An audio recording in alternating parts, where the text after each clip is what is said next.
Yo, what's up? Welcome. Welcome,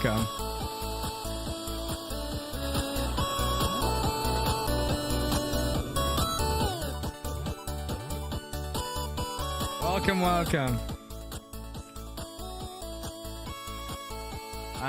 Let me just pull up some things while you enjoy this music.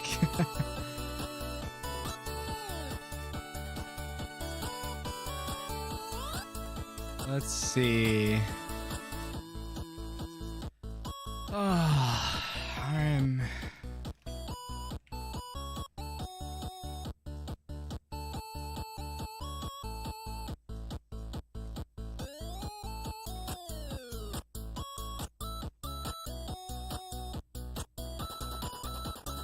Sweet. Okay.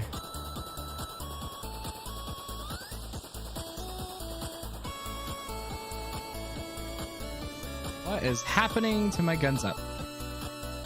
Sorry guys, just getting a few things pulled up here. And then we'll get started.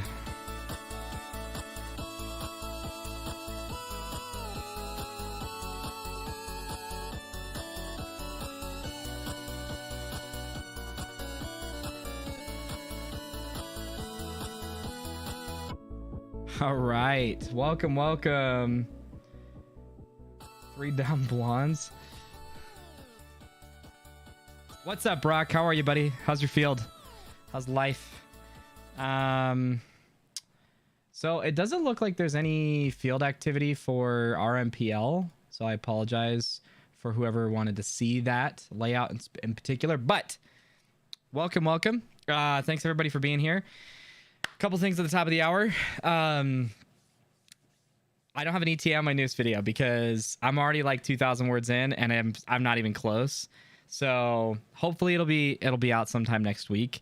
I need to finish writing it and I need to chop it down because obviously I don't want it to be like a 20-something minute video, but it might need to be that long or close to it. So the video is the ultimate beginner's guide to tournament paintball. Now, for some of you, that's not going to be super relevant. So I understand that it's hard to obviously make content for everybody, but honestly, like the beginners tips, videos, guides, whatever for paintball are really outdated. And I think the most recent videos you'll find are like 7 years old that still have the most views.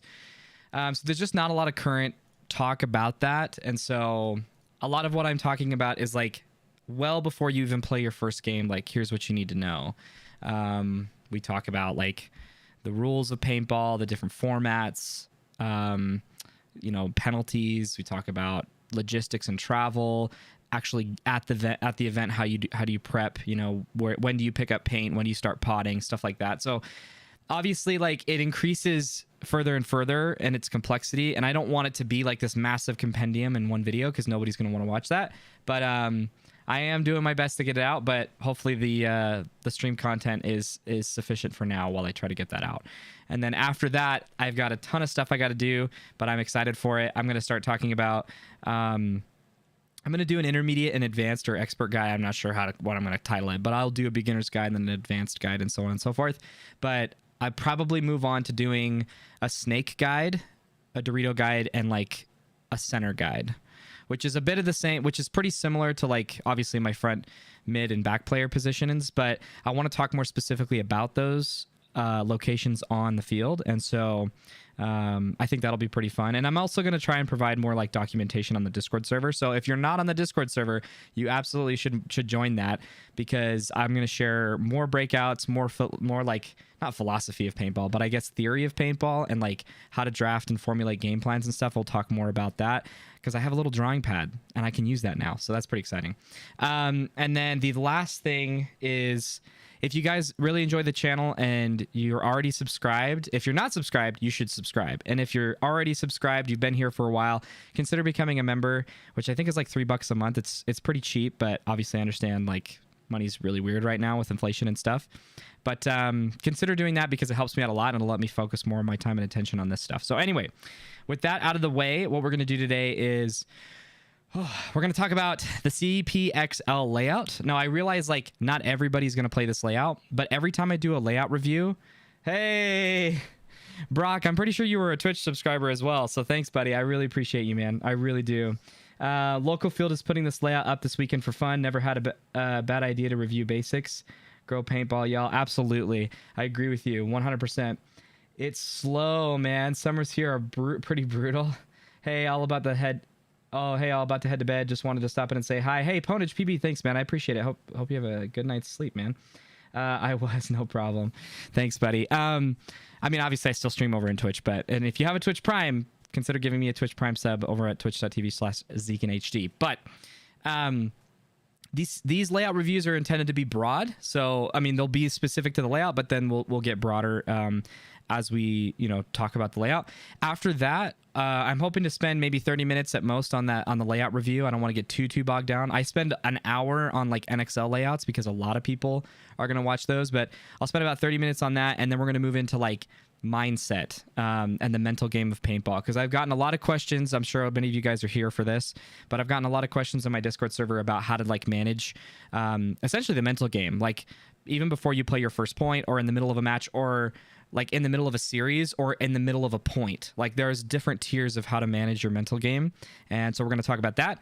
And then we're also going to talk about tempo shifting and what that even is and what that looks like and how to tempo shift. And like I'm going to try to provide a few things from my experience on that, and we're just going to talk about it. And then the last thing is we will watch some of the clips that have been sent to SVPPaintballClips at gmail.com. If you have paintball clips you want me to watch and critique and review on stream, feel free to send those over to that email address. I'll put it's in the description of this video. So there's only, I think, a couple of clips that have been sent over, so we'll take a look at those and it'll be a good stream. So let's go ahead and get started then. And take a look at this layout review. I'm playing this one, so I'm here for a long time and a good time. What's up, Matt? How are you, buddy? Welcome. Okay. So first and foremost, as you guys remember, now I do this every time because I've had a lot of people who've commented in the Discord server and otherwise saying that this has been super helpful for them. So I'm going to keep doing it until ad nauseum, really, until you guys get so sick and tired of it. Okay. So what are these? Why do I draw them? These are zones that I like to draw that are pretty intuitive at this point for me, that helps me understand where I would likely find a certain player in that zone, right? So in any given breakout, this immediately tells me what a default breakout would look like in almost every case, right? So it's somewhere in any standard breakout, I am likely to find the front snake player here. I'm likely to find the mid player behind him here. I'm likely to find the number 3 here, the number 2 on the Dorito side here, and the number 1. Oops, wow, that's not a 1. And the number 1 on the Dorito side here, right? That's pretty fair. And so this helps me to know that if in these default breakouts, or rather when I go into a layout, I have at least some kind of expectation or understanding of where I would find people, that helps me then quickly assess where I need to put my paint afterwards, right? So for example, if the snake guy goes here, off the break, and maybe I'm the number 2 behind my front guy, and my front guy makes it and I kill the snake guy, well, where's the other guy, right? Where's the guy behind him? Well, the guy behind him, because we've drawn these layouts or these zones, is going to be somewhere here, right? And I know that seems pretty like straightforward for some of you, but I can't tell you how much the understanding of zones absolutely changed my play as a paintball player. So that's why I do these every time. Okay. We certainly can add names to these, but I provide names for, I provide names for stuff for the NXL, and it's pretty much the same. So I don't think I need to do that for this. But obviously these can shift. This is just what I'm going to use to go into practice, right? If I were to play this layout, this is what I would understand where people are going to break out, right? And if people do anything outside of this, for example, if somebody sends a dude to the corner and a guy to the Dorito 1 off break, that's a mistake. Okay.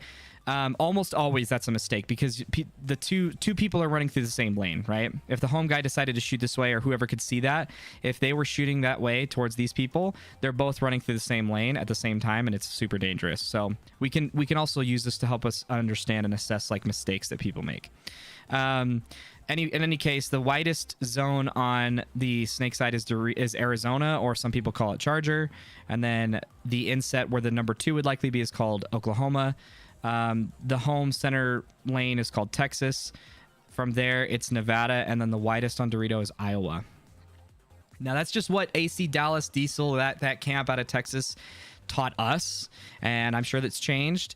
I know that a lot of people don't use the inner zones, and that's totally understandable. And many times people just use like Lucy or Ricky, if you guys have heard of that. So let me just do this really quick. If you guys are familiar, like if you kill somebody off the break, you don't know where you can say kill one off the snake side, but it's also not really people might hear you say snake and think, oh, we killed the snake guy, even though you didn't. You may have killed the number 2 behind him. So oftentimes what people will say is they'll say Lucy or double Lucy, which is just left, and then Ricky, double Ricky. So if we killed one, it's Ricky. If we killed 2 off the right, it's double Ricky, and obviously same is true for the opposite side. So just something to keep in mind. After we look at the zones, the next thing we do is we look at the back line here really quick. Good luck out there, bang, bang. All right, so then we look at what the back line looks like as we break out on the wide portions of the field. So there's obviously a big gap here that I am taking note of. We're going to try to go through this portion pretty quickly. So there's obviously a ton of zones and valleys here. If I were to shoot anything like this, if I were to shoot that interior shot, I wouldn't be able to move. Otherwise, you're just kind of throwing paint and hoping something sticks. But if I'm on the run this direction, I absolutely can shoot this lane and potentially kill the number 2 going out this way as well. As far as anything heads up prior to the cake, or the juice box rather, there's not really anything there, though there's a lot of blind shots, it looks like, similar to the last NXL layout, so that's interesting. And then when you get here, there's obviously this massive zone, huge heads up to shoot both of those gaps, right? This gap here, and then if we keep running out, it's pretty much just a heads up sort of thing. And when I get to the very wide portion of the field, I'm mostly concerned as to whether or not the home guy can see me, because anytime you have to fight somebody, like if I'm the guy running to this corner right now and this guy was the one that was shooting at me, that's kind of a 50-50, right? Those are what you guys have heard me talk about that before. That's a percentage play. If the guy kills you, like, you could probably run that 10 times out of 10, or right, you could probably run that point 10 times and you would survive going into that corner 50% of the time. Obviously, that might not necessarily be the case, and maybe you're faster or slower than the guy can get to his bunker and shoot at you, but you get what I mean, right? So, but if this guy is the one that can see us and shoot at us, then this becomes a big problem, because he's shooting there from the get-go of the point. So that becomes a lot more risky. If the home guy can't see us, then our chances of surviving running to a corner goes way up, right? Or at least marginally so. So I can't say way up. When you get to the corner, you do see the guy in front of you in a heads-up battle. This is not a true... Actually, that's not true. It is a true Dorito tape, but only until you get to this Dorito, which is fine, but something to note. Okay, so then if we go to the other side, you have a bigger valley to deal with. The home guy becomes a bit more of a threat. I mean, the home guy could shoot you here if you stopped, but he can see you if you stop, so that's interesting. There's a big gap right here. There's a bit of a valley here, but again, the farther interior you go, the more likely you'll have to be stationary to actually hit that guy. It is possible that if somebody is running at you, let's say they decided to run up the middle and they decide to shoot at you and you're running out, and in order to survive that, you want to shoot back at him. That's totally possible. That actually has happened in several layouts that I've played on. So keep that in mind, that you can shoot like 3 to 4 balls in there and probably kill somebody if they're running at you. But if you intend to shoot the guy that's like the number 2 on this Dorito side, probably not going to happen. It's paintball, man. Like, anything's possible, but we're here for percentages, right? This is a tough shot as well, but it does exist. But the nice thing is if you stop here, this shot is definitely there. So what are we hitting when we do that? It looks like we would kill anybody going to the corner. Running and gunning. We also hold this zone if we can establish that quickly, but it probably isn't fast enough to prevent somebody from going past it. Though maybe not. And then, so I guess what I mean to say is if somebody stops here, you've got that zone locked in pretty good. The problem is you can't see if somebody passes it if they're running low, and that's an intel problem. So depending on how tall you are, you might, and maybe at the tournament you can, but there's certain layouts where you'll run into certain problems, like mostly intel and visual problems, where, for example, the most common one is that heads up on either side of the field cannot see each other, but they can see a lot of intel on the opposite side of the field. And so it encourages a lot of cross communication and cross shooting, cross zone control. And that presents a really challenging problem because you can't gain intel of what's directly in front of you without your teammates being alive on the other side of the field. And in this case, if you were to hold this zone, that would be the same thing that happens. So it does look like you could possibly kill. Oh, that's a terrible color. It does look like you could possibly kill this guy as he's running in. But otherwise that shot exists. So far what I'm noting is that these two bunkers right here are very key bunkers for zones, for like dead zones and stuff, and where you choose to shoot. There's a lot of, it looks to be that there's a lot of options, which is pretty typical of the number 2s, and I actually really enjoy that. But it looks to be that like these are your turret guys, right? These are the guys that you're gonna make a gameplay around, where if you guys have been on the Discord server, you'll know that like most of the time when you create a play, what you're really after is killing one person off the break, right? If you can guarantee one person's death every single point, then that's the play you should make, right? And so a lot of times what that looks like is what often is referred to as like bingoing a certain player. And so in this case, these two people can absolutely bingo one player, it appears, right? You can either together shoot the guy going into the snake, or you can together shoot the guy going into the Dorito, and you should make game plans based around that. It's certainly okay to have like a default breakout, right, where everybody's kind of covering a zone, and that's good. I think that's really good for testing and experimenting at practice. But just know that like on Tournament Sunday, if you make it to Tournament Sunday, you're going to have to increase your percent chances of killing one player off the break instead of dispersing the pressure you apply off the break. Certainly, if you decide to have 4 guns up and all 4 guns are shooting different zones, you increase your chances of shooting more players, but you also, I should say, you are shooting at more people, so therefore you might kill more people, but your chances don't necessarily go up unless you guys are just really good. But if you double up a gun on one player, then now all of a sudden your chances of shooting that one player go way up. So maybe you don't get kill 2 off the break, but you guarantee almost a kill 1, right? So let's continue going out here. Really interesting heads up sightline so far. So there's a sightline here, there's a sightline here. Sorry, 1 second. This is not the vibe, but it took me too long to figure that out. Not the vibe. There we go.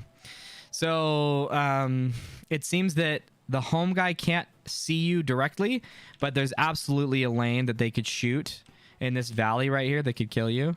So just be aware. And then obviously this is really big, but I would suspect that by the time you cross this, you're not going to see that guy you're not going to see the guy in this zone unless he's running up the middle. And in which case that's a pretty big threat to you, I would say, and your survivability going out this way. But if we keep going, pretty straightforward heads up. Interestingly, if you get trapped out of the snake, if you, for example, get stopped, sorry, I don't mean to be jolting around. If you get stopped here, let's say you die, Tiger 1 off the break, and this is as wide as you go, and you take too long to break out, which you shouldn't, but if you do, it looks to be that there's a pretty gnarly zone control from the corner. So like oftentimes if I'm running out to a corner and like let's say we have two players going to the corners, which it doesn't happen all the time, it doesn't even happen most of the time, but if we're making a play where it's like they're putting a lot of pressure in the middle and we need to bingo that guy, and so what we do is we send a guy up the middle and he's going to shoot Snake Way. Well, if I hear Tiger the Snake or Ricky 1 in this case, if I'm looking this direction, it's probably that I killed the snake guy, and if I'm the dude running into the corner, I'm going to hold this zone when I'm shooting. So I would suspect that what people would do is as they run out to the corner, if they're looking in this zone right here, if they're looking here and they see a player walk off, they could just keep pumping this zone right here when they get to the corner. But obviously you can't do it forever, but we talked about that at length. So you get to this corner here. Lots of stuff you can see, lots of stuff, holy cow. So you've obviously got this tower, which I'm not sure how often that'll be played. You've got the can, you've got the home, you've got this wedge, you've got this Dorito, you've got this guy who you could probably see, and obviously your mirror and anything down the snake. So this is a huge bunker in terms of pressure, and I don't know, I call it like skill expression, but bunkers that can see lots of things are just so fun to play because you can influence a lot of the game. Something that I think took me too long to figure out it took me playing an entire season of Division 2 at the WCPPL and then at that World Cup. Actually, I think it even took me in like first tournament of semi-pro. It was D2, but like this concept of, you know how sometimes when you play a certain team, let's say you're a Division 4 team or 5 and you play D2 or D3 D2 players, or in your case, you know, in some of your guys' cases, you're playing D3 and you're playing semi-pro guys, and there's just this, you feel this immense amount of pressure that it's hard to feel like you can put that back onto people. And so you spend a lot of time behind your bunker, and it's just very difficult to break out of that containment, it feels like. Well, all that really ends up being is one dude, maybe 2 people. It should be 3 people at the very least. But what that looks like is people like Jackson Frey standing up over the top of their bunkers and doing this, like pumping paint here, and then getting visual intel of the entire field when they stand up over the top of their bunker. And so they're just shooting this, they're shooting this zone, shooting here, they're shooting over here, they're shooting over here. And so it feels like 3 people are getting shot at by 2 guys. Right. And that's, so I've had many times in like Division 4 tournaments where we walk off the field and people are bickering about why we lost, and people are like, well, I had 3 people shooting at me. It was like, why aren't you guys doing anything? It's like, well, you didn't. Like, you may have had a guy spraying at you, but you just need to see where that paint's coming from, right? It's up to you to figure out where that's coming from. And so the reason I mentioned that is because this is one of those bunkers. This corner bunker here is absolutely what I guess I would probably call like a command bunker, where you can absolutely dominate so much of the field. Like, look at this massive zone you could shoot at. Look, there's gaps here, there's gaps here. There's so much that you could do. You could shoot this gap. So this is like a very, very, very, very good bunker. And I would suspect that as a number 2, your high priority is to get here. That's what I would suspect. Thank you for the breakdown, dude. Tell Lauren and Steven hello for me when you see them anytime soon. I will do. Beasley, what's up, buddy? It's good to see you, man. It's good to see you. How's the squad? And we got 2 people from Crisis here. I haven't seen Steven and Lauren in a while, but I hope they're doing well. I know he's super busy with the Air Force. I'm really curious about the Dorito side and tape control. Looks like a ton of bunkers all out wide on the same tape line. Yeah, we'll look at that in a second. So now let's go. Okay, we've done the zones, we've done the baseline, we've seen what the gaps are. Let's look at you asked for the snake, so we'll give it to you. So this is heads up down the wire. When you get to this first snake bunker, you have a very interesting duel with this Dorito, the smaller Dorito, and if this guy stands up, the taller Dorito. Which ones are those? I'm not sure. I would suspect that people will call, well, if this was our team, we would probably call this, Delta, Dorito 1, Dorito 2, Dorito 3, and we'd probably call this Beast or Baby. Beast or Baby. Probably Baby. But and this is Delta. Delta's always Dorito Corner if there exists one, and this is Cobra. So, and then this is Omaha. Okay, so you have a pretty interesting battle with the Baby or the Dorito 2 there. And then you've got an interesting gap in a 1v1 lane. Also, the corner guy can stop you. And then if they manage to get up to... Oh, interesting. Okay. So depending on how the number 2 responds to you getting into the snake makes this your ability to get into the snake 50, or rather the snake, what is that? It's going to be 3 probably, or 2. We'll call it the snake 2. So we'll say that this is snake 1 and this is snake 2. I'm not saying you should actually call it that, but I don't think anybody's going to play these. And in fact, it might just make more sense to call it this. This is snake 1. This is snake 2. But so if you beat the guy, or rather if you're mirrored with the guy in front of you in the snake, and their number 2 has not responded by moving out of this can, and they haven't moved here, the only guy who can stop you is the home guy. And even if he went up the middle, like unless he went to this wedge here off the break, he's not going to shoot you. That can might be a problem. Oh, what happened? Oh, there we go. That can would definitely be what would kill you. So my suggestion would be, as always, like, I always just think that if you challenge what's in front of you and blind out certain people, So like if you win this here, or maybe you don't, if you come up over the top, you can get a lot of intel here. You can see if this dude's looking your way or if he's moved. I mean, he can kind of see you in this crack, so you got to be a little careful. But maybe if you pivot out a little more, or rather come on the inside. I don't know. We're trying to get eyes on this wedge right now. That's the guy who's going to cause us problems, or rather the can. That's what I meant to say, the can. This can guy's going to kill us if we don't check him off. So maybe what I would do is, like, if you get to the snake, keep this guy honest. Make sure to pressure him so he doesn't just take the bite for free. But at some point, you might have to, if you take too long to get into the snake, you will have to know if this guy's if somebody's in the can right here.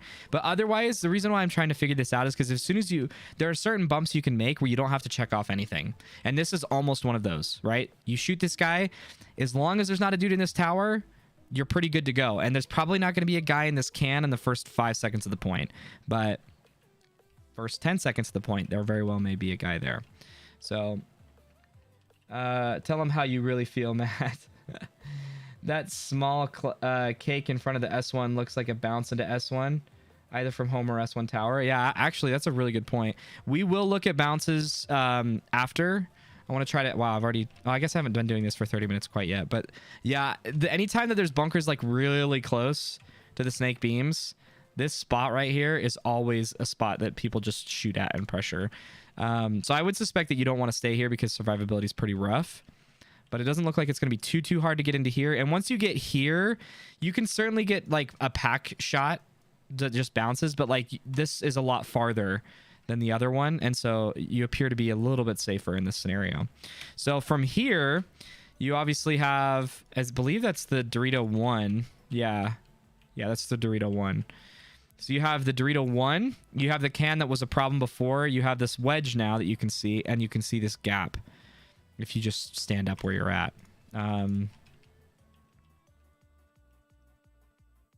If you back up, which most of the time people don't, and I probably wouldn't either, I wouldn't back up to shoot the home unless somebody told me the back is standing over the top. If you had a code for that, that would be better.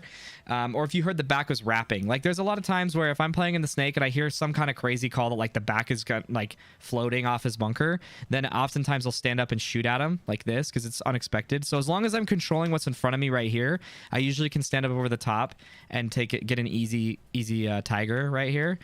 But otherwise, like, I wouldn't suspect that you'd back up here. You could. I wouldn't anticipate that would be something people would do. Okay, so then here's an interesting wire battle. This is definitely a wire battle. If you get up to the 50, I mean, this is a pretty bad fight for you if you get to the 50, because this is probably going to be shootable.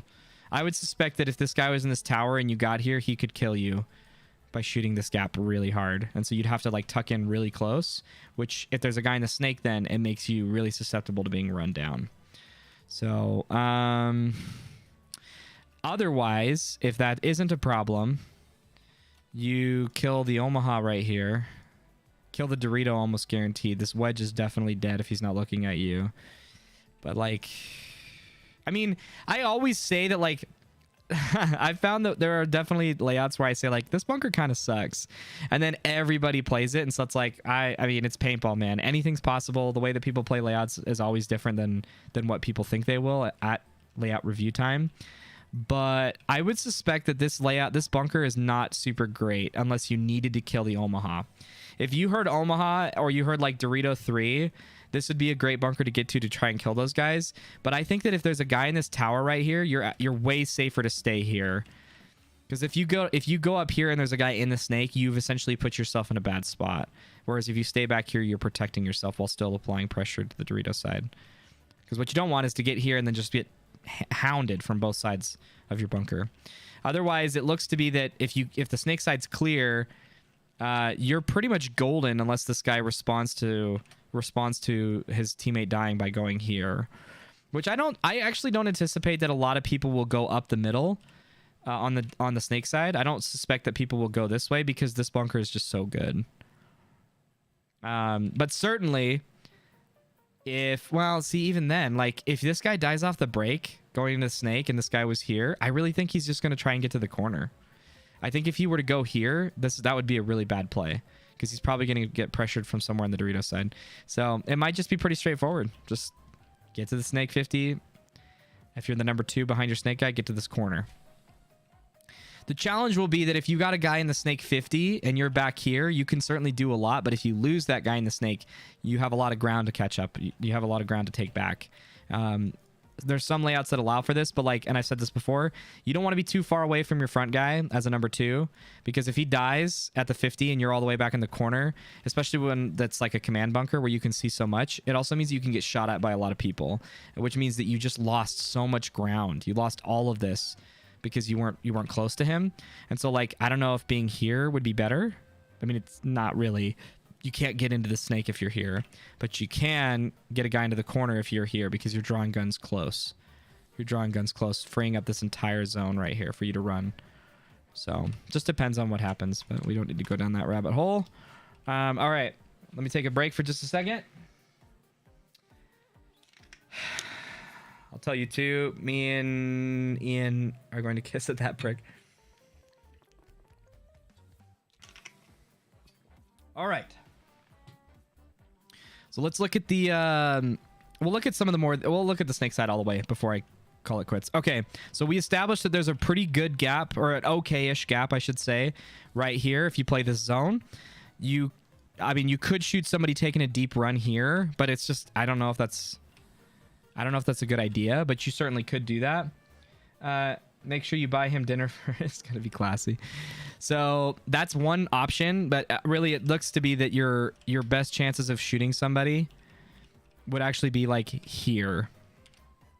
I'm not sure actually who you would shoot because this valley is pretty quick, to be honest. Yeah, you might be able to shoot their number 2, depending on if you shot here or if you shot here. I don't know. You'd have to experiment that. That one I don't have an answer for. But if you take a knee, you can shoot this gap right here, which is a really, really strong gap. That's a really, really strong gap. Let's mark that here really quick. So if you take a knee, what did we say? You can shoot that. It's not quite. Oh, it's from here. Yeah, that's a money lane. So if you want to bingo the Dorito guy and you're the number 2 and you want to shoot cross, that's your shot, it looks like. If you want to play heads up, there's just tons of options. It's hard to like, I don't care to theorize every option that's in front of you because it's pretty straightforward. Here's this, here's that. If you wanted to shoot the snake guy, you got to get here, get posted, and have an accurate lane coming at him. The challenge will be that I know that we said it's not a good idea to send 2 people through the same zone off the break, which is true.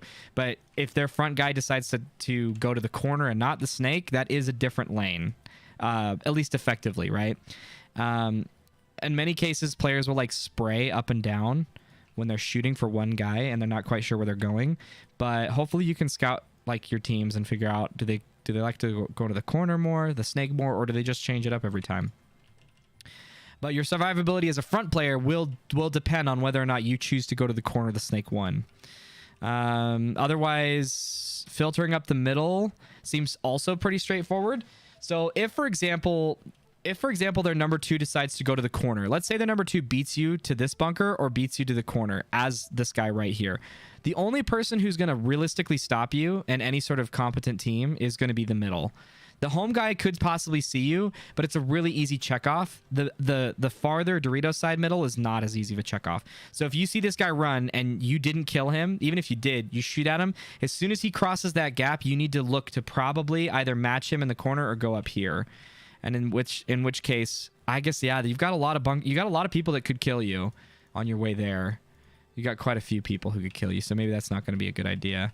And again, I'm not super convinced that that's even the play, because now you're further up the field with not really that much better of an angle on the front guy. Yeah, you're getting pinched out by the baby and the Dorito 2 pretty hard. That guy's going to be putting a lot of pressure on you, which makes you have to live behind your gun. So here's what I would say. This is what I think this obviously could change based on your game plan, but as a default rule, do not go here as the number 2 unless you kill one guy on the snake side and it's their widest guy. Okay, so if you're here, if you come here and you shoot this zone and you kill this guy, then consider going here really quickly to apply to like chop off the field, because you can do that really quickly. And you could certainly do it back here, right? We've established this can see a lot, and it's safer to do it back here. But just also know that, like, if you also push really hard this way with your front guy getting up as far as he is, you not only protect yourself in the case that he dies, like we talked about, but you're also just a lot closer to the people you're shooting at, and so the chances of them dodging it go way down. Otherwise, if you don't kill the guy going to the snake, just run out to the corner. I think that's going to be pretty standard. As far as up the middle, then we're going to go here.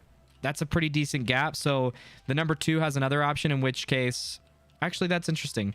So what you could do is some sort of breakout wherein you send a guy to the snake off break, you send a guy here, and you send a guy here. This guy shoots this way. This home guy shoots this way. And then depending on if your player makes it or not, or you decide you want to, or this is a snake side push, this guy could then come out to the corner, becoming the number 2, and this guy's the number 3. I mean, you could have it be that way to start. It doesn't really matter. But that could also be an option. Instead of just even going to this bunker, what you could do is just take a knee right here. Ooh, that's the play. Because what does the home guy see on the snake side? Let's see really quick. Ooh, that's right. Okay, so here's the play. Okay, so the home guy shoots, what did we say? Home guy shoots snake way. And then the guy takes a knee and shoots this lane. As soon as the guy crosses his lane, he moves up to this bunker. And if we get this guy as a bingo confirmed by the snake, or maybe even this dude who goes up to the wedge, somebody needs to be able to see the guy walk off the field. If you bingo the snake side, this guy has a couple choices, but the home guy should push the snake way by going to the corner. Because that's now in Arizona, right? Nobody's in this zone. You need to push it. So that's pretty cool. That's pretty cool.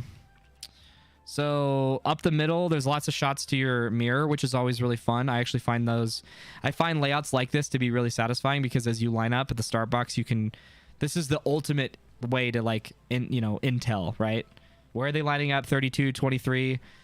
And then figure out where the home guy, I mean, that's what 22 or 32 means, or 23, 32. I'm hoping to get clipped in that snake lane. Less work for me. The audio on your new short is sick. Oof, that tower is booty. Yeah, that tower is not good. Hey, that's pretty cool. That's neat. So then you also have this gap that we talked about before, which is really nasty. Wow. Okay, so here's what I would say. Man, there's so many options. You can take a knee here and shoot this guy, which would be super easy to do, and you could also take a knee right here and shoot this guy. So you have lots of options. Just try not to put 3 guns on one person. That's all I can say. I can certainly give it more thought, but that's all I would say. Otherwise, you also have the shot that goes out to the Dorito runner right here. So if you feel like, my assumption would be, who's the problem? Here's how I would make game plans or breakouts, right? And I kind of talked about this, but in my video, you have a choice. You can either choose to exploit your opponent's weaknesses or hedge against their strengths, right? And you should make a game plan that does both of those, because if, for example, their weaknesses were that their Dorito player is not a good gunfighter and he's kind of slow, well, should you put 4 guns on that guy because you can guarantee his kill because he's slow? Well, probably not. That's a bit overkill. If we dial it back to 3, still probably overkill. 2, maybe. 1, not overkill. If you can get him with 1 gun and put all the other guns focusing on hedging against their strengths, great. But again, if they have a weak Dorito side, not just a front Dorito player, if they have a super weak Dorito side, well, now you can get away with putting 3 guns on that side and hard pushing the Doritos, because they don't have a response to it, right? And it doesn't matter if their snake side is like their best side, because it's a 3v5 right away. Okay, we already did this. We're gonna get into the Doritos now, guys. I'm sorry, we're taking quite a while here. So big gaps, heads up gaps. You do have, ooh, that sucks. So as the number 2, you have this guy to check off if you want to break out of this containment, and you have the home guy to check off, who could be either here in the wedge, here in the home, or somewhere in this little gap right here, which is totally possible, which is pretty hard to check off. But this is again where, like, if you're breaking out of a containment in the first 10 to 15 seconds. It's not always the case that they're going to have this trap set up, but it does happen against semi-pro teams. It will absolutely happen. But if you need to break out in the first 5 to 10 seconds of the point because you lost your wide guy, you really only need to check off the home in this dude. Because wherever the front guy is, he's not going to probably shoot at you. He's either still diving, just getting set up, or can't actually see you because he's in a bunker that can't see you, right? And that's why, like, when I'm playing the number 2, what I'm doing in this situation is I'm shooting the guy in front of me. I'm shooting for the wide dude, or I'm shooting the guy heads up, and I'm paying attention to where the front player is, and then I turn my head to see if my guy survived.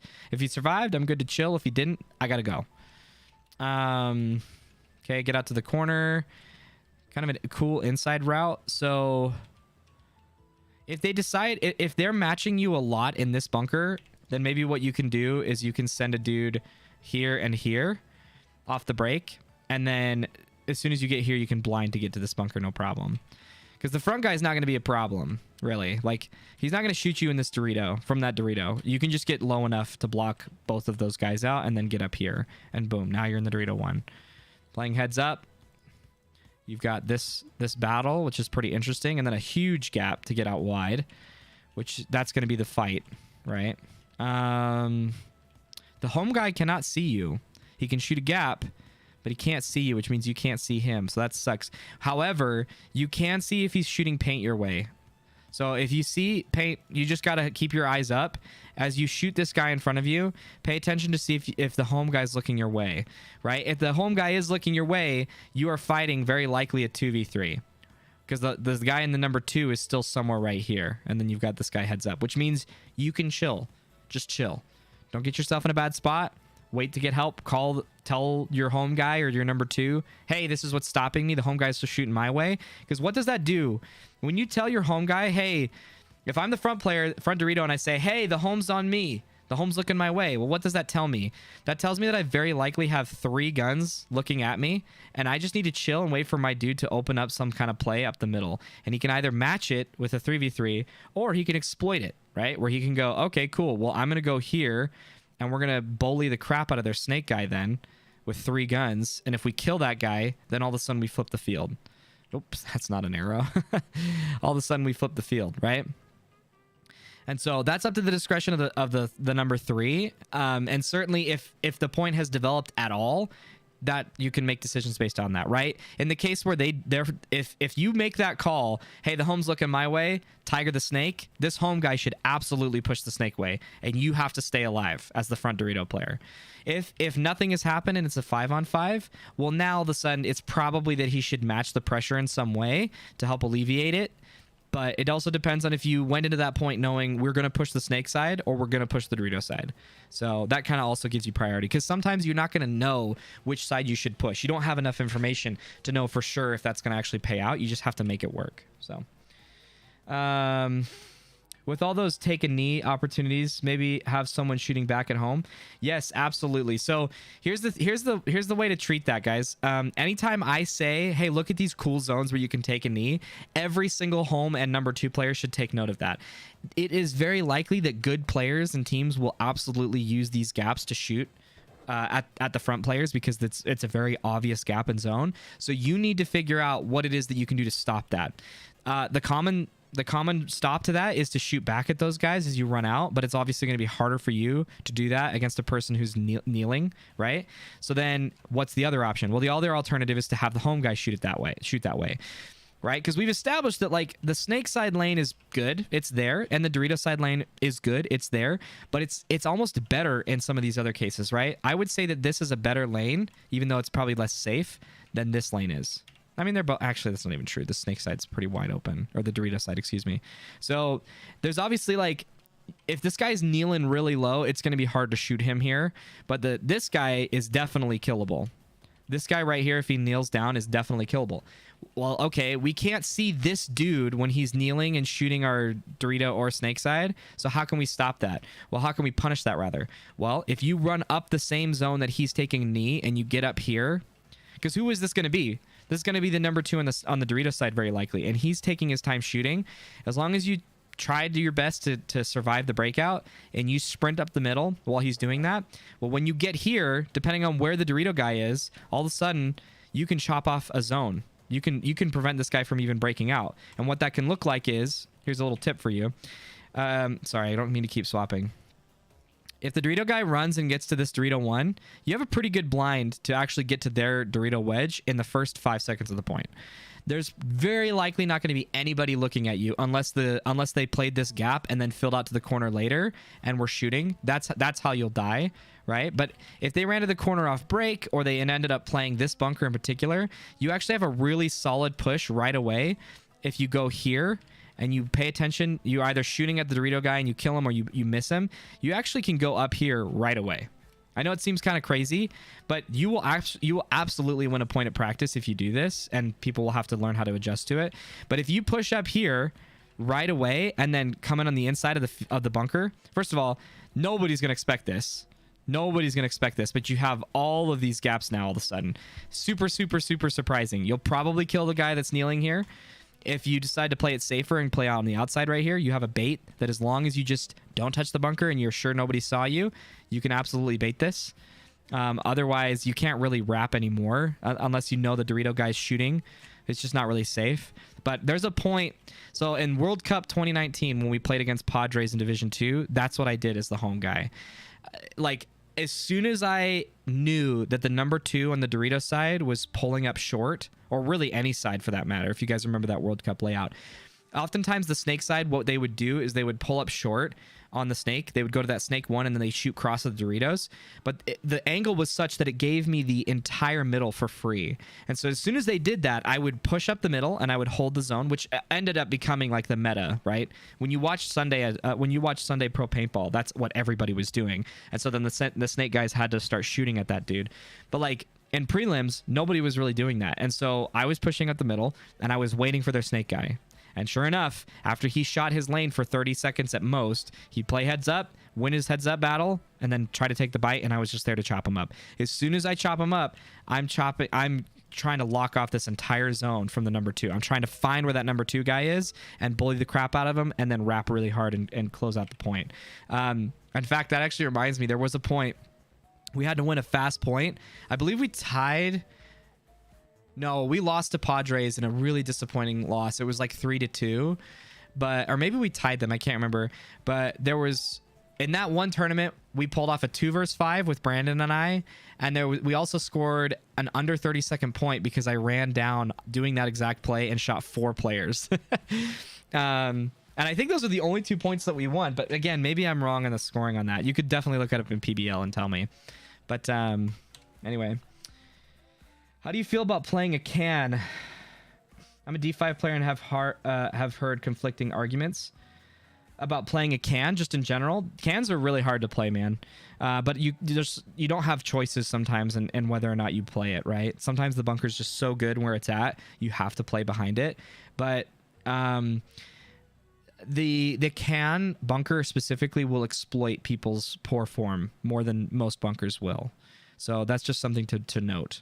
Which you can, if you spend a lot of your time working on fundamentals, then and you're playing in Division 4 and 5, you can kill a lot of people who try to play that can, especially if you practice snap shooting from it. But the can will absolutely exploit your poor form if you have it. Hello from Thailand. Welcome, buddy. Good to see you again. Not the best when getting pinched out, but cans are playable depending on where they are located at. Yeah, that's exactly right. So like in this case, I wouldn't. Like, this can right here is absolutely not a bunker you want to stay in. This is a bunker you use to leapfrog. So if you get stuck here, you're in trouble. You will die if you get stuck in this bunker. But that's also, you can use that against them. So if they get to this can and you know that, you should challenge, you should gunfight more than you would otherwise, because if you get him stuck here, that guy's going to die. He's going to get pinched out, right? I think we called it Tokyo. I think if we said Tokyo the can in this case, or Tokyo the whatever, and I was shouting that Tokyo this, Tokyo this, Tokyo this, what that's telling our teammates is that, like, let's say for example I was in this bunker and I was like, hey, Tokyo the can, because he's living behind his gun, barely surviving. Well, if I had a guy in this snake right here, he could stand up and Tokyo that and kill that guy. Tokyo means to like pinch somebody. It's a pretty common term. So keep that in mind. if you guys, I'm realizing now that like there's a lot of cross field IQ that is very important to high level paintball. My best suggestion for how to do stuff like that, where it becomes really natural, is to make sure that you have code words for things to mean something, right? Tokyo is a really, really good one. Obviously, the middle guys know that that's not really their job, right? The wide guys are the ones that are listening for that call and seeing if they can shoot that guy or not. There's other calls like red alert, right? Red alert's they're somewhere up the middle. Be careful. Play as though there's a middle guy. I can't see if there was a middle guy. I don't know where the guy from the home went, so on and so forth. But there's also a lot of calls that are like, again, Lucy, Ricky, Arizona, right? For example, if I'm in the Doritos and I hear Arizona, what does that tell me? That tells me that the snake has an opportunity to win the game and I need to survive. So that means I shouldn't get in risky gunfights. If I hear Arizona as a Dorito player, I need to be careful. I need to stay alive. And that people just don't do that. And so it's like when they hear Arizona in that case, they're not putting it together that means our snake side has a full lane on the snake way that might lead them to the victory. I just have to stay alive. If I'm trying to do something with that, and in some cases we reinforce those calls where we'll say Tokyo, or we'll say Arizona salsa, which salsa means snake side push. Snake side's pushing. Just Dorito side chill. Or if we say disco, it means Dorito side's pushing. Just chill. So it's possible to like reinforce those things where you say like Iowa disco or salsa, Arizona salsa. And then, yeah, but like, that's the kind of stuff that you should be thinking about if you want to play higher and higher up the divisions. Or if you just want to smack people in Division 4 and 3. I'll tell you what, man, if you play with that level of like discipline in your communication, you'll just like smack people in Division 3 and lower. Okay, sorry guys, we got bogged down. So if we get up to this mini Dorito, this baby, this is really tight, and I would argue bad for the Dorito side. So why go here? This appears to be a leapfrog bunker.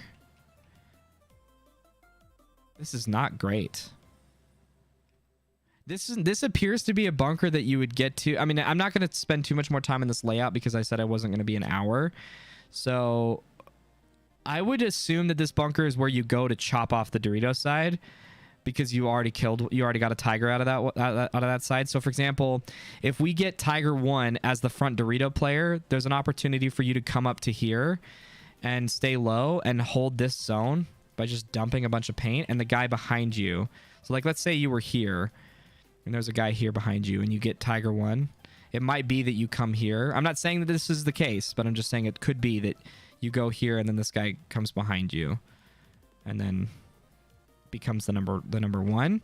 Or again, it's also possible that you just not go there and instead you go here. The problem is, oh, interesting. Actually, I think that is the play, because if you get Tiger 1, if you kill your mirror, the number 2 is still a threat to you as the front player if you try to get out to this Dorito. Whereas if you come here as the front Dorito player, now you've guaranteed almost that they can't break out of this, right? They're going to have to do something else. They're going to have to either push up the middle going this direction and maybe hope you don't see it, or they're going to have to come into your gun, and they still have a containment on you, right? They still preventing you from getting here, but it's a lot easier than if, for example, you get Tiger 1, you come here, hold this zone, and then the guy behind you gets to this Dorito, and now, or excuse me, that's not the play. Go here, shoot this, and then this guy comes behind you, because now what happens? Well, as soon as that happens, this guy can put pressure on that dude directly. Can he? I thought I could, but maybe I'm wrong. He cannot. Right? Nope, it's the same zone. That's actually almost worse. No, I think it could work. Well, maybe not, actually. That's tough. That's a puzzle that you'd want to solve. That practice is this puzzle of the number 2 being able to stop you in this gap. I think it really is a matter of just staying alive. And to be fair, the differences between diving here and diving here are very different, right?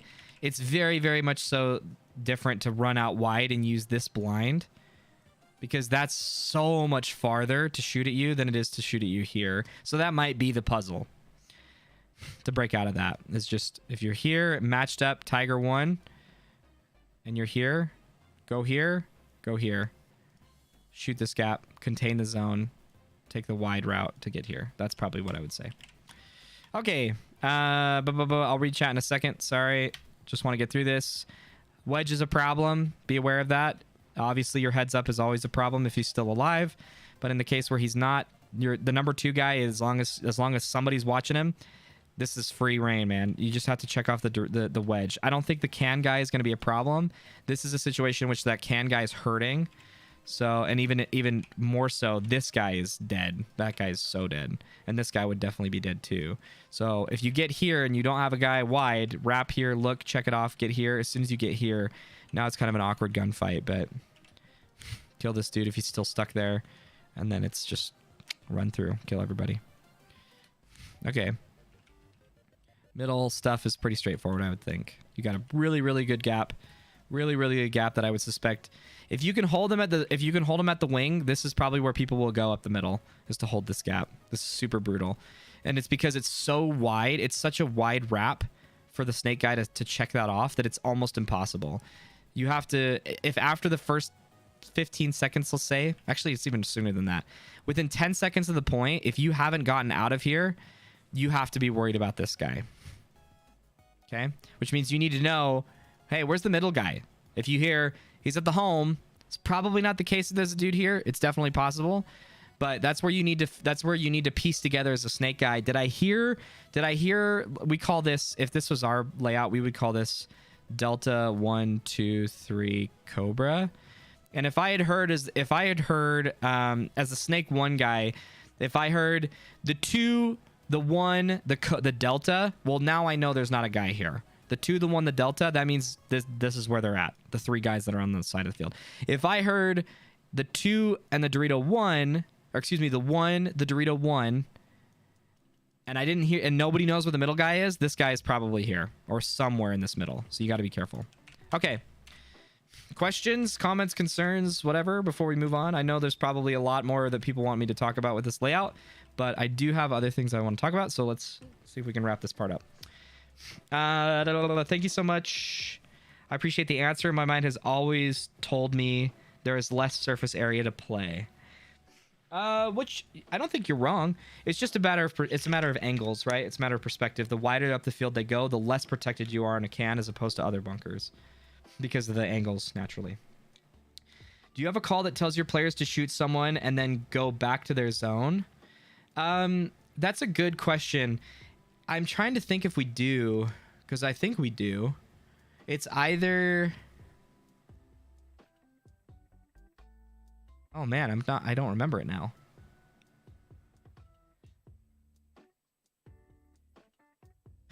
I think what we would say in that situation is, hey, Tokyo the Delta for a second. I mean, the thing is, Tokyo is not meant to be that you stay committed to that zone, right? Because the Tokyo requires that 2 of your front players shoot 1 guy that's kind of in the middle-ish of the field.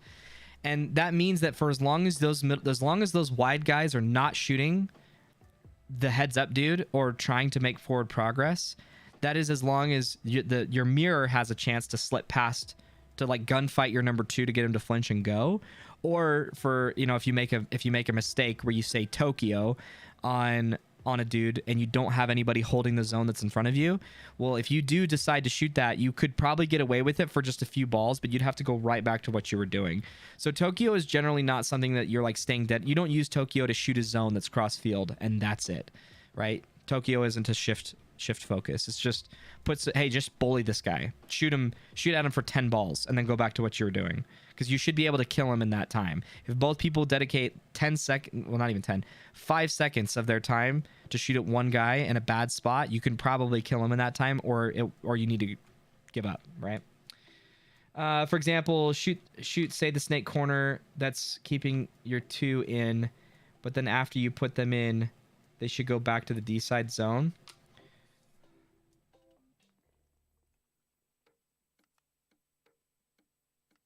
Sorry, 1 second. Let me understand. Okay, so for example, say you shoot the snake corner that's keeping your 2 in. From where? But then after you put them in, they should go back to the D side zone. Oh, are you saying like... Are you talking about like a D side Tokyo? Are you saying like somebody from this Dorito side? First of all, if I was the Dorito guy, I would always, like, as soon as I got here, I would always shoot that. I'd put 5 balls there every single time. without fail. I would always shoot that. You got to be careful because that guy's probably going to do the same thing. So you need to be aware of that. But this is like a given Tokyo. I don't need anybody to tell me to Tokyo unless I hear the Cobras rapping. If I hear the Cobras rapping, which there's been plenty of times when I've been the front Dorito guy and I've been in a bunker where I heard somebody screaming, the Cobras rapping, and I will always look for that shot. Every single time I will look for that shot.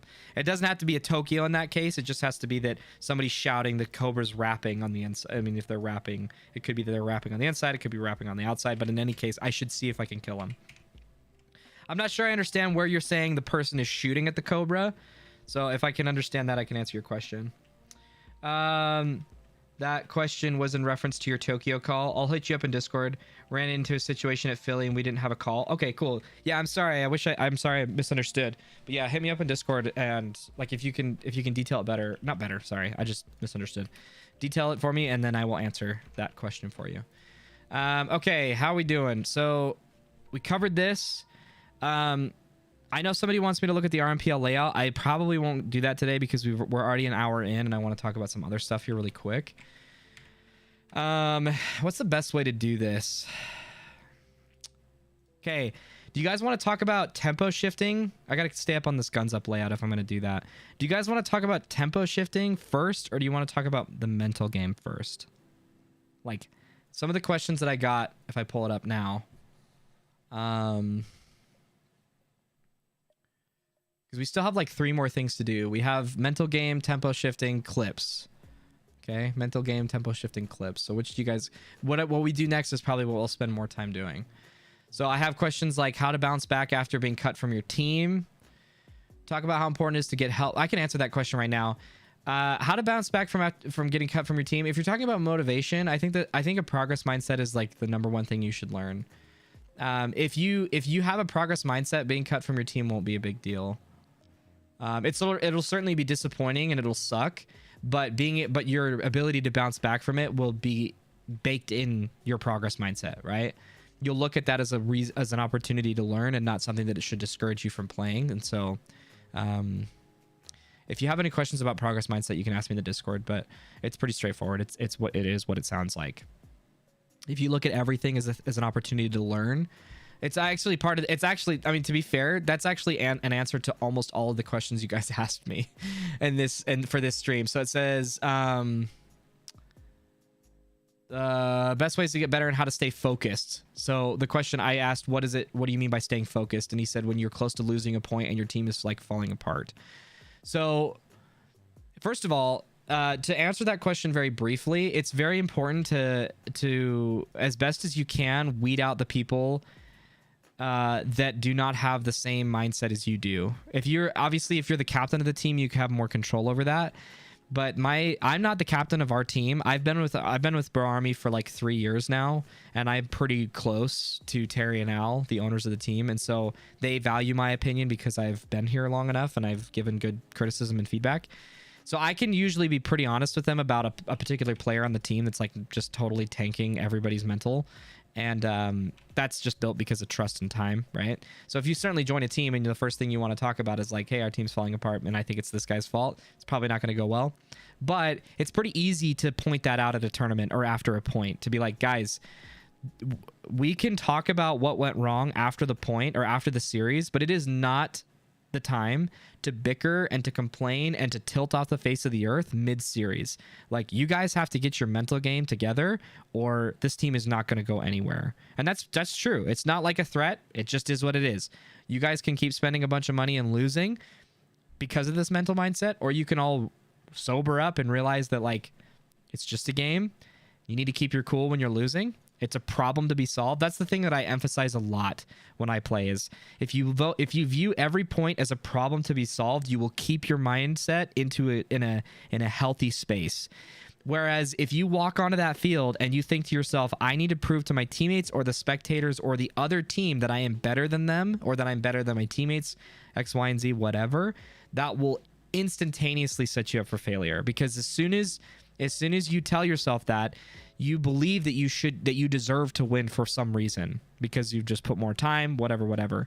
But regardless of if that's true or not, as soon as you lose a point, and things will start to go downhill from there mentally. It's very difficult to recover from that embarrassment that you're going to feel when you tell yourself, I should be winning right now, these guys suck, right? That's why I've said this before in the past, but I'll 1v1 anybody. I don't care if you're a pro player. I don't care if you're a D5 player. I'm not going into that point thinking to myself, I have to prove that I'm better than this guy. Even if people, like, there's been several times where me and Sage have 1v1'd, or me and Christian have 1v1'd, or me and Brandon. Brandon's a really good 1v1 player. There's a lot of players on our team that are very good at 1v1s. And especially when I first joined the team, a lot of the people on our team were chattering or, chit-chatting about like, oh, I think, I think Steven's going to win, or I think Sage is going to win, or so-and-so's better, or so-and-so's better. And it's like, I could easily let that get into my head and be like, I have to prove to everybody that I'm better than my teammates, or that I'm better than people that aren't on our squad. But I don't care. If I lose to a D5 player, the first thing I ask myself is, how did I lose there? Like, what happened? and it should be a very easy exercise. And it oftentimes always comes down to the fact that you just didn't respect your opponent enough. Right? This is like the easiest way to solve toxic mindsets and tilting. You need to respect your opponents. If you don't, you will play reckless. You'll make stupid mistakes that you will feel embarrassed about that are very hard to recover from in a tournament, because you'll make a play that disrespects your opponent's skill. And if you get caught out doing that, like, take for example, this, I know this might be getting a little abstract, but like, take for example, you're a D3 team and you're playing a D5 team, okay? And every point you've been smashing them. And so then all of a sudden you start like, well, I'm going to float out in this zone for like 10 seconds, or I'm going to just stay here, right? I'm just going to stay out here. And I'm just going to shoot, and I'm going to keep my gun up, and I'm going to float out in this zone, right? I'm just using this as a random example. And then you die here. Well, certainly depending on if you racked up like 20 or 30 points against these people without losing, then you might be fine in this case. But my point is just that, like, you shouldn't be playing paintball this way. You shouldn't be doing any competitive sport this way. It does not feel good when you disrespect people this way, even if you can. And if you continue to do that when you go to a tournament where you play people who are pretty close to skill, pretty evenly skilled as you, those people who do this, who try to show off and flaunt at practice, will be the first people who tank mentally. No question about it. I have seen it happen hundreds of times, where the guy who's the most cocky about how good he is and always stomps people who are lower division than him at practice, that'll be the first guy that topples when you're playing against a team that's equally skilled as you, because that is the hardest mental game in paintball. I guess we're talking about mental game, guys. The hardest mental game in paintball is playing against a team who you know is equally skilled as you and equally capable. That is a very, very difficult mental battle, because when they get a leg up, you have to like reapply yourself to that point. You have to come back and say, we just got smashed. Like, let's say you lose a 45-second point and the first point that you play against a team, and you're playing in a division that you really do belong in, that you're like, you've proved in the past that, like, let's say for example, you're a series title winner, or you won the tournament prior, and you play the bottom seeded team or one of the bottom seeded teams. You go into that match kind of cocky, and let's say you lose that first point. Well, now all of a sudden you've got a huge mental hurdle to overcome, and to accept the fact that these people are just as good as you. And then when you start to engage with that thought, it's exhausting to have a back and forth match, right? We all know this. We would all rather win in mercy rules, because it doesn't require any emotional courage on our end. It doesn't require any sort of like mental application and grinding against the grindstone, because you're just going through the motions. You're winning easy, no problems, right? But I think the reason that we were so successful, I think the reason why we had success in Division 2 when our first event and for our first season at WCPPL was because everybody thought we were garbage. And that's fun to go into a tournament thinking that everybody thinks you're garbage, because if you take that healthily, you can just be like, this is a learning experience. If we lose, then we're learning. If we win, then people are going to start tilting off the face of the earth. And that's when we mercy ruled Collision, when they were series title winners the previous year, I believe, or maybe not series title winners, but they were a team that was very good. We mercy ruled Collision. They fell apart shortly after, which I'm not saying was because of us. We mercy ruled Wicked, who had been a long established Division 2 team at that point, I'm pretty sure. We put up a really good fight against Brawlers. We lost 6-4 against Brawlers, which again, they thought they were going to smash us. And then there was another team that we played, I can't remember who. I mean, that happened when we played against CEP at World Cup. And I know that because Bianca talked to me about it because he coached them for that event. We tied CEP in a game that we should have beaten them in, but it's because we won the first point in like 34 seconds. And this is our first time playing in an NXL event in Division 2. And everybody thought we were just going to get dumpstered on because most of our players were ranked Division 3 and Division 4 on APPA. And so it's like, man, if you can utilize that against people, it's just so easy. So I hope I answered your question. I mean, really, it's just a matter of like, it's okay to lose. It's okay to get smashed. You have to be able to swallow your pride. It's okay if people think you're bad. I don't care if people think I suck at paintball. I haven't played paintball in like 6 months now because of just life and things that have happened. I probably do suck at this point. And so like, if I were to travel, like I'm thinking about playing World Cup this year. Okay. I'm thinking, I don't have any plans. I'm just thinking about it. If I go to World Cup, knowing how many people are going to be aware of that or know about it. And I've talked a big game at this point, right? I've told people what I think is proper way to play paintball, whatever. If I choose to go into that event, especially if I decide to play down at like Division 3, if I play that event and we get smashed, the first thing that people are going to think is that is a hit to my credibility. But it doesn't have to be, right? I've said this before, but like you should take me at my word, right? Take me for the merits of my argument and nothing else. Because if the merits of my argument don't stand, then it doesn't stand. They're bad ideas, right? But anyway, I'm on a rant. I'm on a soapbox that I need to get off. So let me read chat here for a second. Tempo, then mindset. Okay, we're talking about tempo. Tempo would be great. Text problems. Okay, can we do the RMPL next week? Absolutely, Nick. We'll do RMPL next week. If you remind me in the Discord server, I'd really appreciate that. Like when I go to ask on Wednesdays, that'd be really helpful. Look at Pro. They have so much talent and it's still hard to win. Shoot, Heat, they just stomped in finals. And yeah, exactly. That's the thing. Heat has a lot of credibility to their name and because they're the same players that are legendary. And so, but could you imagine that in that finals where like they're losing almost to a mercy rule did they lose mercy rule? I don't remember for some reason, but they're losing pretty convincingly to Dynasty. There's nothing that they're doing that's working. That could be a very embarrassing thing for them if they wanted it to be, but it isn't because Dynasty is really good. They're insane right now and they've been insane forever. And so you have to respect the fact that you have to respect your opponents and realize these guys are just really freaking good. And it is what it is, right? We got smashed. We'll move on and we'll learn from it.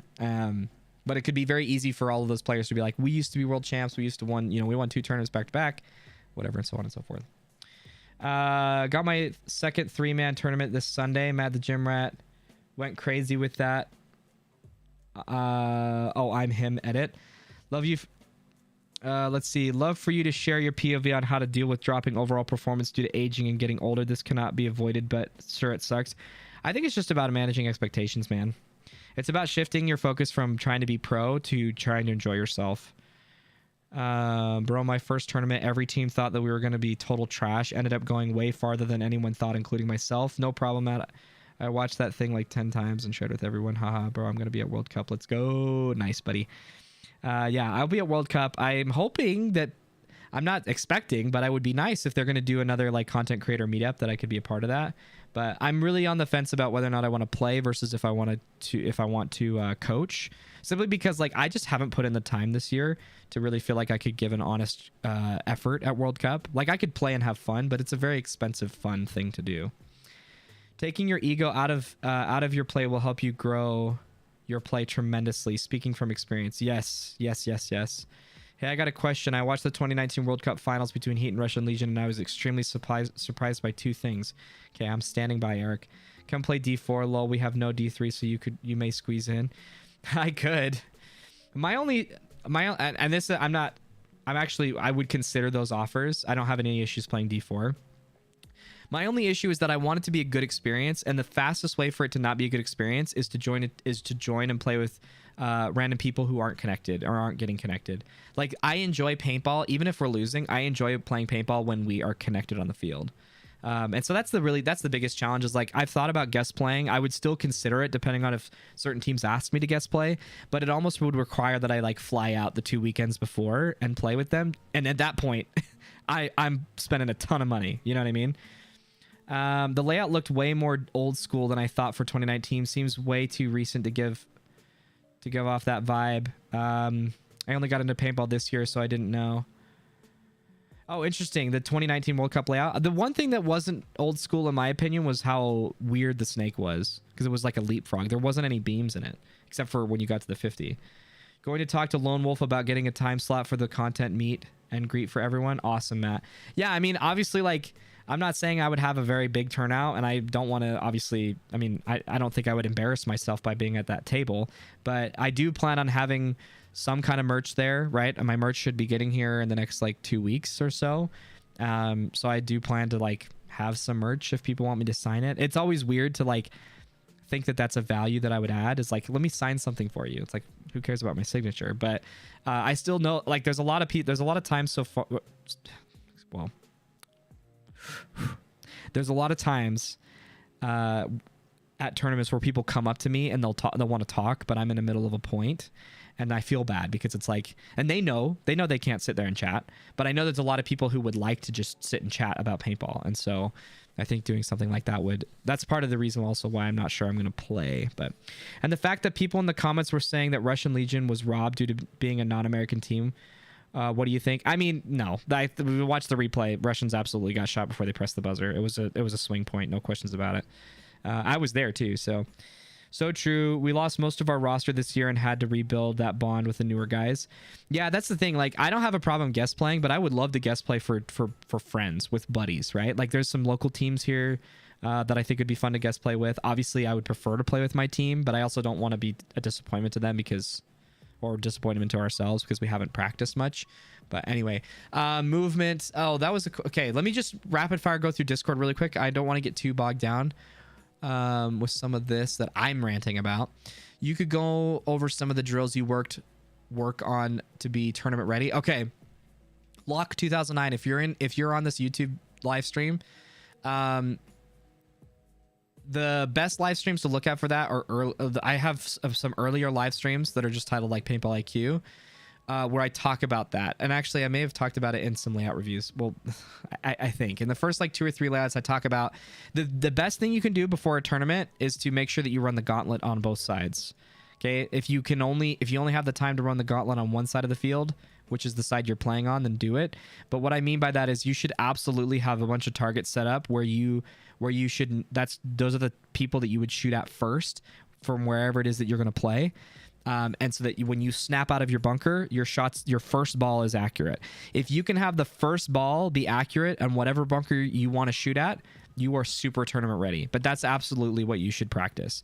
So that means that you need to set up a course, or what's called a gauntlet, where you have like 3 to 4 targets set up that you snap out in as you go to various bunkers and stuff. So that's true for both sides. So that's my number one suggestion for that. Knowing how to find pace, when to slow down, when to send it. Okay, we'll talk about that in tempo shifting. You being the last person versus 2 or 3. So yeah, I've said this before when I talked about Division 3, but my biggest thing is just like, don't try to get shot, right? If new players in here know that they get really nervous when they're when it's like a 1-on-4, and so they start getting really crazy and sporadic and start panicking behind their bunkers, all that you're really doing is just like getting yourself killed, because you want that stress to be over, and it's totally understandable.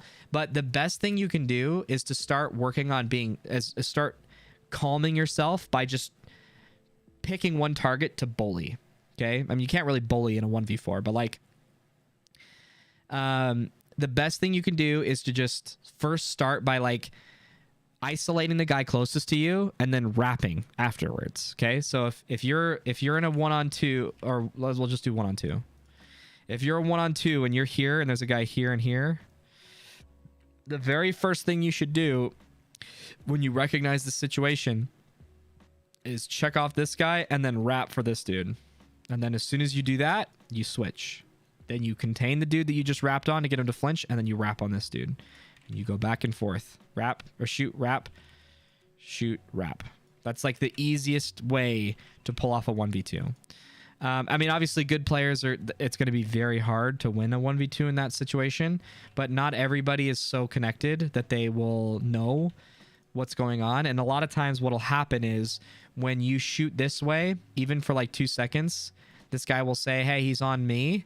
and this guy will stand up and look to shoot at you, and then when you wrap this way as opposed to going this way, you'll surprise him and you can get kills that way. That's still how I play down body situations. And it works really well. Like of the entire time I've played paintball, I've probably pulled off, well, that doesn't even stupid to try and put a metric to that. It doesn't matter. I've pulled off a lot of down body situations. Let's just say that. Okay, let me go back to this. Movement, like how Fedorov does the drill where someone tells him the lanes that the other team is shooting and he has 10 seconds to turn around and choose the right way to shoot. I'm not sure. I actually don't know that one, Hummer. I'm not sure I'm familiar with that. The only drill that I know that Fedorov does is the Fedorov drill, or at least that's what people called it, which is where he just stands in the open and somebody shoots at him and he tries to dodge the paint. But I actually don't know that one. Let's see. How to build your team to become like-minded and play like a real team.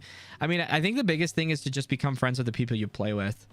Like, that's why professional paintball is really hard, is because when people are making a lot of roster changes to teams that they don't have friendships with initially, it becomes a business and it becomes less fun. So if the first thing you focus on is to be friends with the people you're playing with, and then ultimately play with your friends, paintball will be really fun, really easy, and it's also easier to then say to people, hey, like we're kind of off kilter here, like we're not on the same page, we need to refocus, we need to realign what our goals are. And also, when you are friends, when you're playing with your teammates and your friends, you can have tough conversations where you can say like, hey man, like this isn't working, you're not putting in the work, we want you to be on the team, but like we're going to need to see more of this out of you before you can be on the starting roster, or so on and so forth. But you can't, if you do that with a guy who's not really your friend, then you just alienate him and you create an enemy. Tonlo asks, talk about how important it is to get help, pit crew, coaching, and clinic help to ensure your paintball career. Well, I know Tonlo has heard me talk about this a lot, and I won't spend too much time on it now, though it's because it's worth its own video or its own live stream. But like, if you're a D3 or D4 team that's stuck, the very first thing you should look at is what your pit crew situation looks like and what your coaching situation looks like. If you're still player coaching and you have no pit crew, you are setting yourself up for failure. And I realize that like most people don't have the luxury of just like having a friend or even having a coach at the field to help them. But that's where you need to find somebody at your field that maybe doesn't play for your team, doesn't play the same tournaments that you play in, and ask them if they'll be your coach. And then if you have a spouse, a partner of some kind, where they'll come to you with for a tournament and teach them how to pit crew, having at least a pod runner and somebody to fill up pods, and then a coach. If you have those three things, you will be so much better in whatever division you're playing in, but it's super hard otherwise. Sorry guys, I'll read chat in just a second. So I already answered how to bounce back from being cut from your team. How to combat the adrenaline dump when the game starts so you can think more clear and make better decisions. This is actually really, really tough. That's a really good question. It's also a really tough answer, and I think I actually answered a good portion of it in my callouts video. So how to think like a pro, callouts. If you go watch that video, I touch on, it's pretty much the central point, which is that like the reason that people can't speak coherently or listen to callouts, which is what that video is about, is because they have performance anxiety because of their egos. Your ego is what causes your performance anxiety. If you didn't have an ego, you wouldn't care if you won or lost in that way. You would look at it as fun, and you would look at it as a problem to be solved. And so the first thing you have to tell yourself is, if you need to, is I'm not as good as I think I am, and that's okay. Or I'm probably not good. Going into the 2019 season, that's what I told myself, is like, I'm not good. Like I need to ask people for help. I need to ask people who I think are better than me, or just really anybody. It doesn't matter if I think they're better than me or not. I need to ask people for help. So I would ask people, hey, how's my form look? Hey, that was kind of a weird play. I'm not sure if that worked. Tell me what you think. I would ask my coach for help. I would ask people at the event. I would even go up to my team, our opponents. If we lost against our opponents, or even if we won, there'd definitely be times where I'd come up and I'd I'd chat with the guys for a second. I would say like, man, I didn't really know how to like break you guys out of the corner. Like you guys got there, you hunkered down, and we just couldn't dig you out. Like, do you have any advice? Every single time I've asked that question, people have been nice enough to give me an answer. You CPXL or yeah, whatever. We're talking about that right now. Blah, blah, blah, blah. Okay, cool. Everything else I think we've covered. So let me go back to chat and then we'll watch some, we'll talk about tempo really fast. Yeah, we got to do that. Move up to a different bunker or, oh, sorry, I got to back up. Whoa, whoa, whoa, whoa, whoa, whoa. Wow. And the fact that people in the comments were saying, I read that. So true. We lost most of our roster this year. I read that. Okay, cool. Dude, I had Ryan there when we had like 25K on Instagram and Matt Rao, who has like 500 subs on YouTube. It wasn't about the... it wasn't about the turnout. It was about getting everyone together and giving people the chance to chat. Absolutely, for sure. No, and I would agree. I don't, it's not like I need to have everybody show up or praise me for it to be worth it. Yeah, the refs were calling penalties on both, so I was surprised by the sentiment. This is great advice. What I wouldn't have even thought of. Well, I appreciate that, Eric. Thank you. I feel you on the communication. We have grown our line aggressively over the past few months. It has been a learning experience. Clicking off the field and on the field are very two different things. Yeah, the biggest thing you can do is like get connected on Facebook chat, or we got to get off Facebook, guys. Like paintball needs to stop being primarily Facebook based.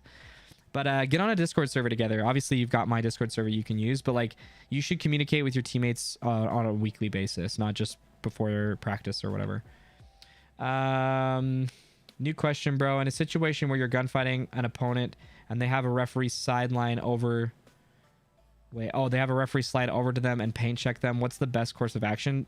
Dude, you wrap on the guy behind him and you take the bite. That's absolutely what you do. I don't even think you need to shoot at the ref or that guy, because that just is going to get the ref away from him. But you can absolutely use that moment to shoot some paint just before the ref gets there, wrap on the guy behind him, and then as soon as the ref gets there, you go. Should I try to get my team on board for the 5 snake off the break in the tournament this weekend? Dude, yes. And you need somebody to film it. If you get that to happen, you need to film it and send it to me. Move up into a different bunker, or would it be better to go bunker them if possible? Are you allowed to shoot the ref? Yeah, you can shoot the ref. You'll create enemies with the ref real fast, especially if you dump into them, right? It's okay if a couple balls shoot. If it's okay if you shoot them a couple times, like it is what it is, but you shouldn't obviously deliberately shoot them. But if in the case where you're right here, if you're right here and this guy's right here and the ref comes over, you could probably run him down, but that guy's still looking at you. You know what I mean?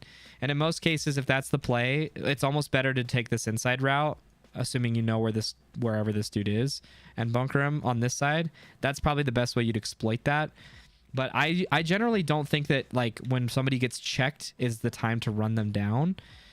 Not because I find something unethical about it, but it's just like this guy's staring at you. And if you come and run at him, the best that you'll do is draw a major penalty on his part, which is great. Don't get me wrong, but that's the best possible outcome. There's never going to be a situation in which you kill this guy and you get here and then you finish the point.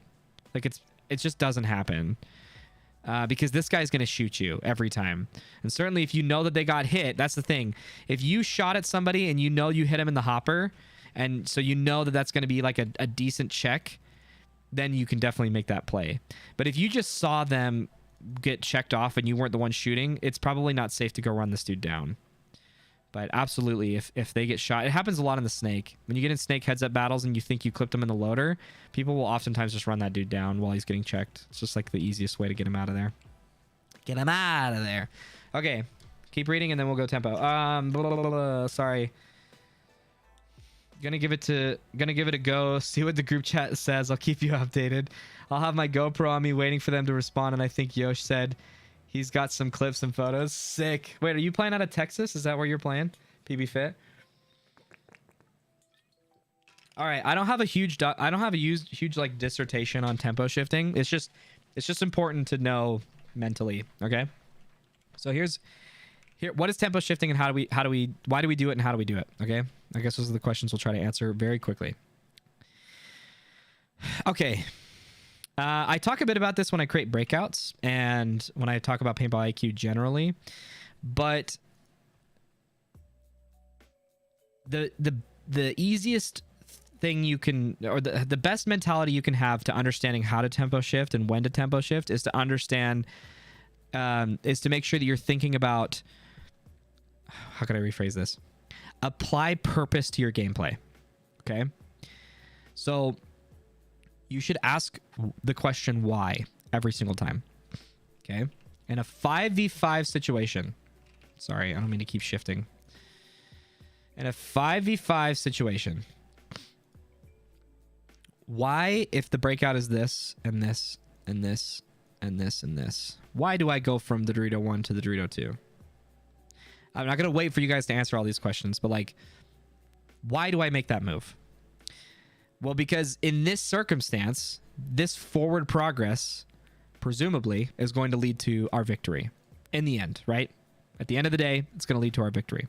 Okay. Well, let's provide some more context to this. If it's a 5v5 and there's 60 seconds left and we're up 1 point, do I make this move now? I don't know. Did we kill the guy in front of me? Is the bite free? Now, usually if the bite is free, it's actually not, especially in the last 60 seconds. So in many cases, I don't even ask that question in this situation. But if we got rid of the 60 seconds, if we're up 1 point, then I would ask that question. Is this bite free? Is it free for me to make this move? And if it is, I will take that move every time. Okay? Let's look at a different example. Let's say that I'm in a 1-on-2 situation. Okay, sorry, we're facing behind us, so you can't. And it's because I don't want to focus on what's necessarily in front. Okay, it's a 1-on-2 situation. Nobody has moved from their starting positions. Okay, just to make this simpler. Actually, I don't think the purple is easier to see. So here you are. This guy's dead. Here's your setup. Okay, I don't know why he's at the tower. It doesn't matter. Okay, I'm in a 1-on-2 situation as the Dorito guy. And obviously we want to win the point.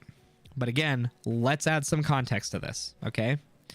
In a 0-0 situation, my MO, or my modus operandi, I think is how you say it, is always going to be that I'm going to make the most correct play where possible, okay?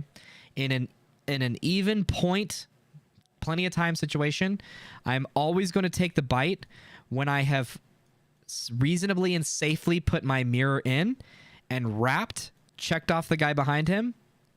I will take that bite because I've earned that bite, right? And again, it was safe for me to do so, including me shooting the guy heads up. Okay. Well, in the case that we're down a point, we don't even have to put time to this. And I'm here, here, here, here, and here. Well, now I need to know what's going on the snake side. Okay? I need to know what's happening on the snake side. I promise this has to do with tempo shifting, okay?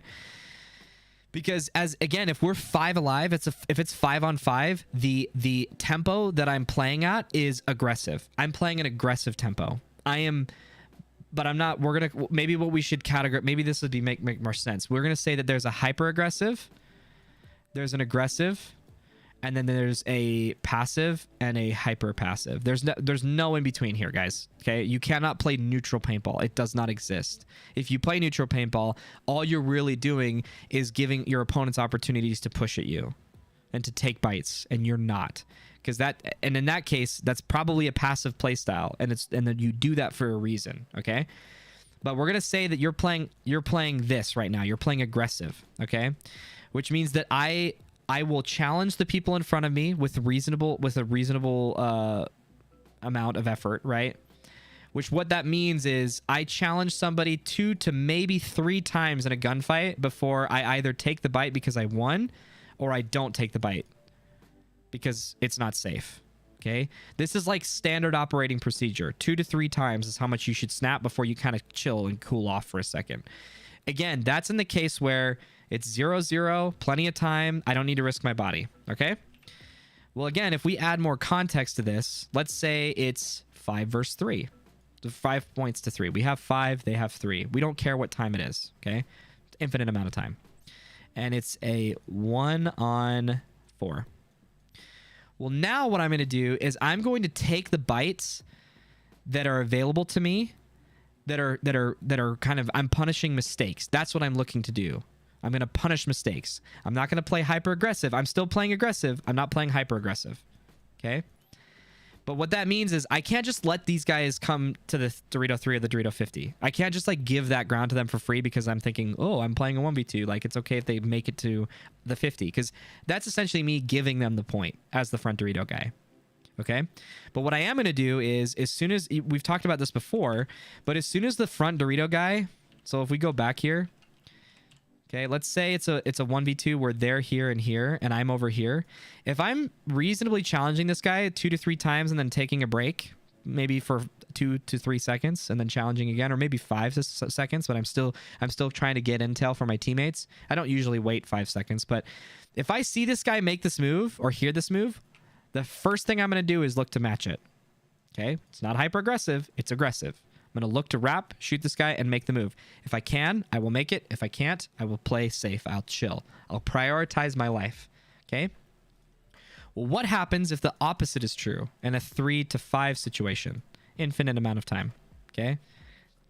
In that situation, I am going to challenge this dude until I get him to flinch, and then I'm going to fight this guy afterwards and earn that bite. And I will not proceed with that plan if this guy is giving me a lot of grief. Okay? I mean, obviously, as I'm doing this, I'm asking for help. I'm asking for somebody to come fill out to be my 2, or I'm asking for the home guy to come up the center and maybe bait this, right? There's a lot of high skill IQ things like we could do in this situation. Because, for example, if I'm like, hey, I'm going to bait this guy to fight me, and as soon as I get him to go in, my teammate who moved up the center is going to kill the guy behind him, or even him, for that matter. Who knows? That happened. Those are the types of baits that you set up at semi-pro. Okay, where you're like, I'm gonna get this guy to think he won the gun battle, and I'm gonna chill because I got a dude in the middle who's staring at him, and he's gonna take the bite, and he's gonna die. So, but in the case where we're down points, I'm gonna fight more aggressively. Okay, and I would probably call this, I would still call this aggressive, but if it's 3 to 5, and we're down, and we've only got 2 minutes left, now I'm hyper aggressive. Now I have to fight this guy whether he's giving me grief or not. I have to gunfight to my death because I have to get to this bunker. Okay, and I have to do it, obviously I still have to do it safely and reasonably, but I don't have the luxury of time. I have to go quickly. And so I have to ask my teammates for help right away. I have to know what needs to happen for me to get out, which usually is like, hey, I need you to shoot at the 2. And then as soon as I win my heads up, I fight this guy. And if you die in this situation, right? If you die here with that much time left, you did your job. I know it sounds pretty crappy and many coaches would disagree with me, but I'm telling you, you did your job. Because you understood the assignment. You understood that you had to fight to get out. Okay? So that's a tempo shift. And this happens at varying paces, right? So let's say, for example, we'll make it really vague and ambiguous. Okay, let's say that you are up 4 to 3 with 3 minutes and 30 seconds left. Okay, and let's say that you get to the Dorito 1, you lose either the guy behind you, and they decide to make a snake side push. So this is what you got. Okay. Well, how can I make this more complicated? Because this is actually kind of straightforward. You should play your life. You should play safe. It's okay to give them some amount of ground because you're trying to make a snake side push. So I'm trying to think of a case. Here's a good one. So let's say you've got a teammate here and you're here. Doesn't matter what's going on the snake side, okay? And let's say it's 5 to 4 with 4 minutes. Still like not a ton of time, but you got time. And let's say it's well past the mid game or well past the early game. So you're at like the mid game, okay? Which is usually where people have died. People are in their secondary positions at this point. And this guy is stuck here. Okay? If I don't do anything, he will die. And then we will lose the point, probably. It's okay. I mean, if we keep this positioning, right? We'll make it even more straightforward. So I have to do something that will save my teammate. I have to relieve pressure is what I call it. So that means that if I see my teammate in a bad spot, I have to start looking for fights. I have to start looking for people to shoot at to get him out of there. And I'm waiting for him to either get out of there as a result of me suppressive firing, if you want to use the term like that, or I have to move in such a way that draws the guns my direction, okay? Because if this guy's getting peppered by 2 people, I need to be able to put that together and isolate the guy who's the only one who can stop me, and then immediately take a big bite to get this guy out of here. The layout that was like that was World Cup 2021, where you had a lot of cans kind of in this same spot that people were playing to stop the Dorito side push. But if there was 2 cans on the Dorito side, there was one that was kind of right here and one that was right here, and so you'd kind of leapfrog, right? And if you got to this one and you couldn't get to the next one, you were in a really bad spot after the mid game or after the early game, because the snake guy was already in like the snake 3 and he could easily put you behind your gun. And so you had to get out of there. And that's a situation where as a good teammate, you have to look at that and be like, hey man, my guy's going to die if I don't do something. So let me just fight to the death and get him out of there. So tempo shifting, I guess to apply it specifically to that. Tempo shifting is putting together the situation that's in front of you given the context of what's happening. Okay, so the situation being, okay, our snake side's pushing. I'm an island. I'm the only one on my side. We've got 3 people on the snake side. I don't need to be really aggressive right now. I need to play passive. Okay, hyper passive would be in the case where we're up. Let's say it's 5-2 with 2 minutes left. And the game plan would reflect this, but we would take a very conservative break. Okay, this is a case in which we want to dig in. We are okay to cross up. We are okay to give them the 50s very, normally. Not normally, but in some cases we're okay to give them up to the 50-yard line because we want them to come into our guns. That's us giving up ground. That's hyper passive. Okay, but in the case where I'm by myself on an island and there's 3 people pushing the snake way, I need to recognize that the snake side is who's going to win. So I need to play passive, which just means that I'm making very safe moves. I'm still moving up the field, but I'm not gunfighting. I'm not trying to stop people. I'm just trying to stay alive so my team can win. Okay? And that can happen right after the break. Maybe you had plans. Maybe it was a 3v4. So here's a really good example. Okay? Let's say at the start of the point, it's 2 minutes on the clock.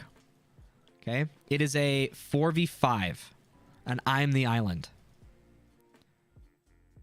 Well, in this situation, as we've established, it's the snake side's job. They've got to go.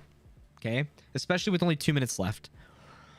Well, what can happen is if I'm playing really passive or just playing passive and just trying to check people off, get them to flinch, try to hold them at their positioning, and they're making slow progress on the Dorito side because they know that's the side they have to win, and my snake side is not doing anything because of there's a guy in the middle that's causing a bunch of problems or whatever. That's where when the clock gets to 60 seconds, that's a tempo shift. Doesn't matter that I'm an island anymore. I have to instantly change. I have to shift gears. I have to shift gears in my mind to say, I've got to fight whoever's in front of me, and I got to push really hard because we're going to lose otherwise. This was our win condition until we got to 60 seconds. We had a minute to get to the 50 and blow open the point, and we're still stuck here. All bets are off. We have to push, right? That's kind of a tempo shift. So that requires you to know what the body count is and how much time is left. And knowing how much time is left is really easy. Just look at the clock, okay? You got to look at the clock. You've got to play paintball around the clock because that's everything, right? If you're playing paintball without understanding how much time you have left and what the point spread is, you can't make an informed game plan. You can't make an informed breakout. You have no way of setting yourself up for success. And so that's a tempo shift. Or let's say, for example, so that's a tempo shift from going from passive to hyper aggressive. But let's say your tempo shift was to go hyper aggressive, which you usually wouldn't do unless you're trying to mind game somebody. We'll say metagame. And that's, you look at the team like Russian Legion. Those guys are the masters of this. Okay. Those guys will be up 6-1, and those guys will still run to the center of the field. They'll send 3 guys up the middle and push you all day. And it's probably because they have the freedom to do it. I mean, really, if they lose 1 point, what? So they can get away with doing it. But teams don't expect them to do that because they're just going to think they're going to dig in, right? So, but in the case where we go from a hyper aggressive to, let's say, a passive, that would be the case in which let's say it's a 3-on-4, it's a 3-to-4 situation with 5 minutes left. And obviously we need a point, right? But we've got plenty of time at the top of the point. But we know that we want to score. We just want to win, right? We want to win this point, and we're gonna be aggressive because of something we've scouted on their end. So if we decide that that's how we're gonna play, and let's say I go out to the corner, or let's say I'm the number 2, and this is our setup. I'm not saying this is a good game plan, but we lose our number 1. Okay, and let's say we lose this guy. So really quickly, let's say so this is how much, this is the score, but this is how many players are left after the breakout. It's a 3-on-4. Well, this is a situation in which, like, I really can't, I don't need to be hyper aggressive anymore because I still have plenty of time. Like, it's probably, we'll say that it's even it's like 4:40 left on the clock. It's 20 seconds into the point. It's a 3-on-4. We killed 1. You really need to kind of take the time to put together where the rest of the bodies are before you start going crazy, right? You still want to keep your eyes open and you still want to push when you can. You should always punish mistakes when they're given. But so you need to have your eyes up. You need to have your eyes open. You need to be reading and reacting to what's going on every single time. But it's certainly like that's a tempo shift where, okay, we're gonna shoot. What we're gonna do is we're gonna go from the corner to the Dorito 3 off the break, but he dies right here. Well, all of a sudden, like, maybe my plan was to go here and here. Well, that wouldn't be a good idea because now I've given up this entire zone. And certainly you could do that if you had the wherewithal to send your home guy here and then you set up here. I'm just saying that, like, it's okay also to, all right, chill. It's 3-on-4. We still got plenty of time. Let's figure out where the bodies are, put it together, and then win. Okay. I don't really think there's only a few times where you go from a hyper passive to an aggressive or a hyper aggressive. Hyper aggressive, probably not. But hyper passive, again, if we're super dug in, we're crossed up because we're expecting them to push towards us because they're going to lose if they don't. They've got like 60 seconds left, or maybe a minute and 30 would probably be better. If they've got a minute and 30 left, and we're super dug in, but we killed 2 off the break, and so it's a 5-on-3. This is a situation where it almost doesn't matter.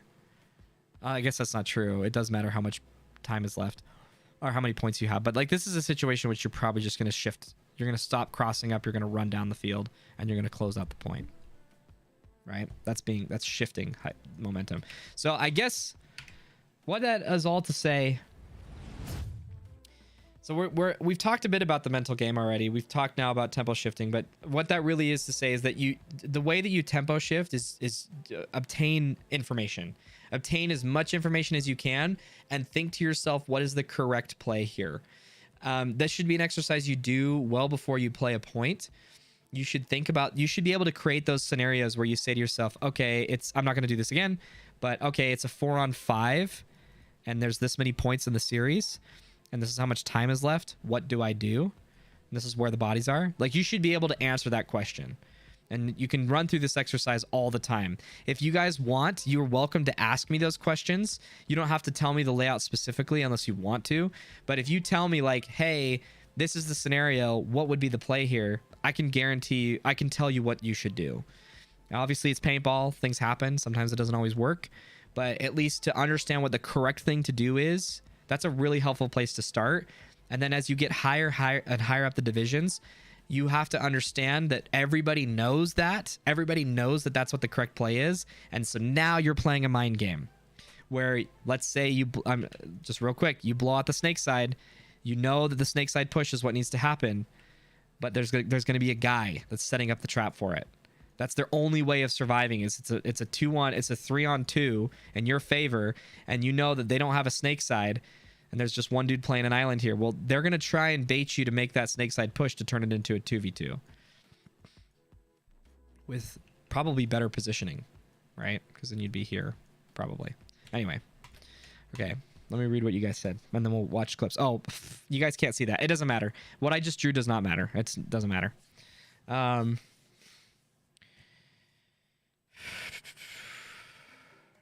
They said not the tournament, but maybe practice next week.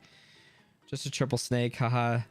We've done it in a tournament. It worked. Definitely a one and done play though. What's good? Just got home from work. What's up, dude? How are you? Gonna be playing this layout this weekend. What's the quick rundown on this layout? I won't be able to give a quick rundown just because we're well past that. But if you watch the beginning of the live stream, as soon as it's done, you'll get a pretty detailed laydown.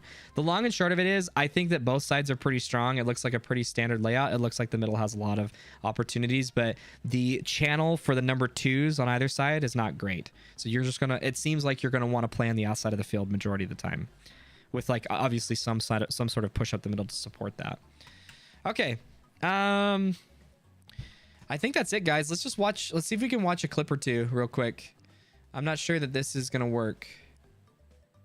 Oh, I don't need to sign up. Okay, here we go. Okay, this is sent to me from Anthony Taylor. Thank you for the video.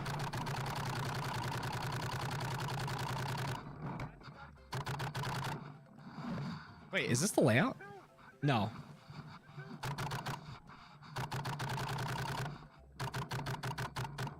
The audio is super bad, but I gotta hear if you're communicating. So, first thing, you need to get established quickly, right? So it feels like what you're doing is you're checking to see if you're getting shot at, but you're not confirming if you've established control or not. So you don't want to be wishy-washy for too long. You really need to either give up for a second and do something else, or try to fight for it back, right? And this is a situation where we've talked about this layout, because this is the previous layout for the NXL, that you have a lot of options to go up the center of the field if that's what you want to do. I think this bunker is really bad. I'm surprised people played it at all for this very reason, that you can't see anything. But I wouldn't be so flinchy, right? If you're either getting shot at or you're not. And if you are getting shot at, you should know where you're getting shot at from. So if you're getting shot at high and you can afford to go low and challenge, that's what you should do. So try not to just like, because it seems like you're very hesitant to like, I can see that there's paint coming at you. Obviously, working on your accuracy would be really helpful here. You're also shooting a gap, and somebody is shooting at you from a location you're not quite sure of. But it's probably not your mirror, so it's probably somebody on the inside. If you play tight, you should just be able to come out here and just hold that zone. I'll read chat in a second, guys. Sorry.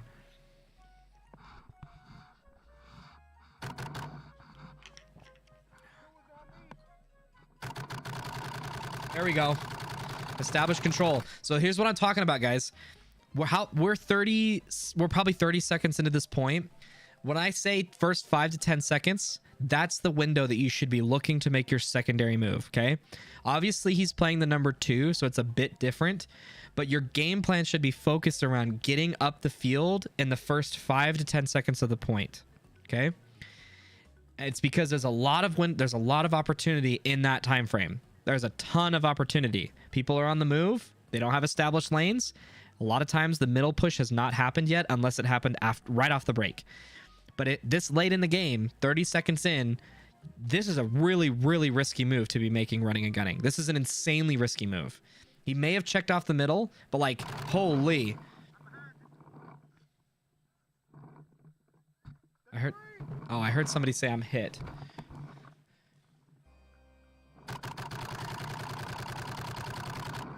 I assume somebody's watching the tape. Okay, it's your teammate. Cool. Okay, this is good. Swapping. Hey, so here's another good tip. If you're the number 2, tell your front guy to chill out. Okay? This is a dude who almost just died on camera in a video game. But like, look at this. Look at how close he is to shooting. Just pay attention to your teammate. He almost just got shot. At least that's what it looked like. I saw a ball come. It may have been at you. This is a situation where I'm telling my dude, hey, just chill for a sec. Just chill. But it's also a situation where I would tell my teammate, dude, you got to rap, man. Rap and go. What's stopping you? Rap and go. What's stopping you? I got you. I'm shooting this guy. I'm doing this. I'm doing that. That's the communication your front player needs. He doesn't need to be challenging anybody. This is fine if you can kill somebody doing this, but you shouldn't be gunfighting with anybody on the inside of the field right here. That's a mistake. So you want to correct that as a number 2.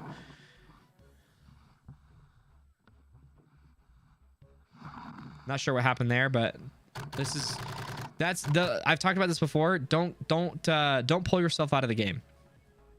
You just for like 5 seconds did not apply pressure on anything, which could mean that if you're looking, that's okay. That's at least gaining intel and applying some kind of pressure. But like if you're just head down doing whatever it was, if it were loading, I'm not sure you were, but like just be very aware of the fact that like you don't want to pull yourself out of a game. Dude, nobody can see what I'm watching. Guys, what is wrong with me? You guys, what the problem is that I'm not a great streamer, so I don't check chat because I don't want to get sidetracked. And so that's the reason I haven't been watching chat. Even now, I don't want to look at chat because I want to make sure I can keep my train of thought going. So I'm sorry, guys. You've told me, I'm sure 100 times, hey, man, we can't see. Hey, man, we can't see. Hey, man, we can't see. Okay, so we're just going to watch this all. This is where I was saying, like, don't just flinch. Don't just flinch, right? Like, nobody's shooting at you that's going to actually kill you. So just, like, and get low if you're afraid of getting shot.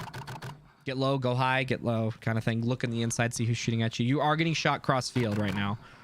So, and possibly your mirror, but it's getting close. So drop your knees. Okay, here we go. This is a situation where you absolutely dive into that move. You dive into that bunker, no questions asked. Like you don't need to run and gun in there.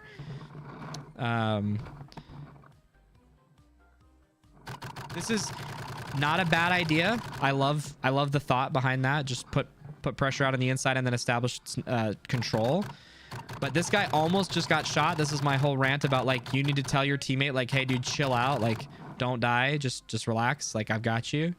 That was the part where I was talking about don't pull yourself out of the game. Like I'm not sure what happened there, if there was something wrong with your equipment, but like don't pull yourself out.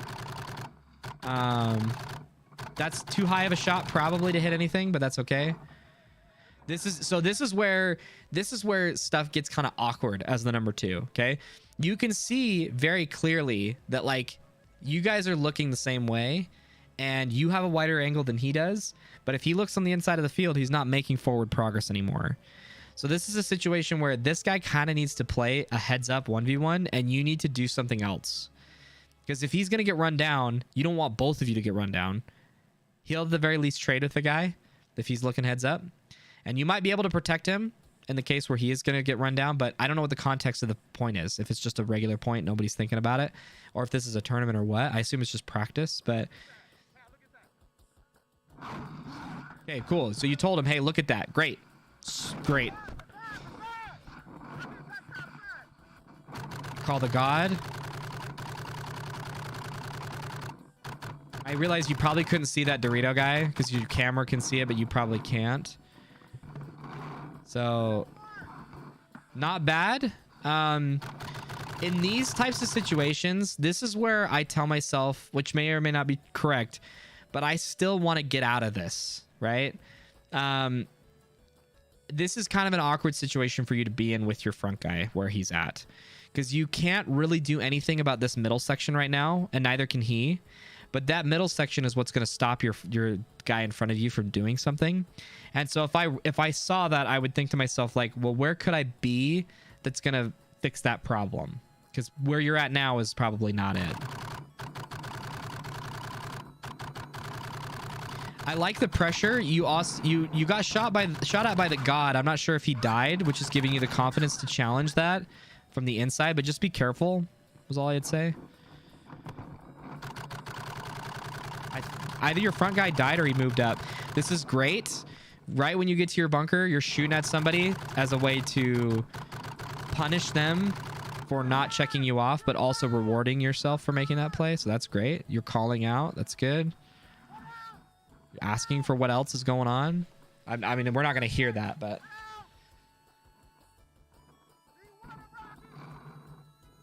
So D1 is D1 and Rocket, or D1 is rapping? I'm pretty sure it's D1 and Rocket. So here's a situation where I can't hear your front guy. So I don't know if he knows where this front Dorito guy is, but I would be very careful to like that'd be the first thing I would want to know. And that's why like what's hard about swapping on the inside as the number 2 is that you don't know what's going on, and you need to know from your front guy who may not have done the work to gain that intel. And it also could be that he can't see it. And so that's why getting too close to him too early is can kind of screw you, because now you guys don't know where the front Dorito guy is. I would suspect that he's not in the Dorito 1 unless he just like didn't move because, right? So, I mean, it's very possible, but like, see how awkward this is right now? You're just right next to the dude that's in front of you. Did he just die? Okay. My biggest tip so far, I know I've talked a lot, but like, you got to slide in your bunkers more. You don't generally want to be on your feet moving up the Doritos. It's a very, very common mistake that people make. If there's a lot of bodies alive, if you're closing out a point, you should stay on your feet. I don't know if you needed to do that. I think you could have just committed to this. So like, here you are.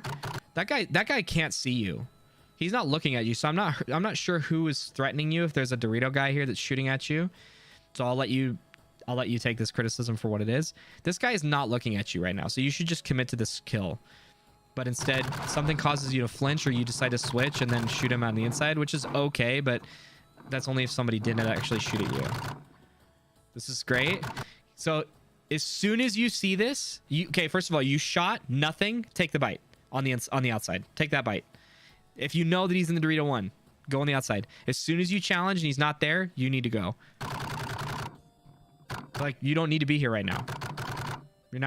You're just waiting for him to make a mistake. You're waiting for him to come out into your paint. You don't need to do that.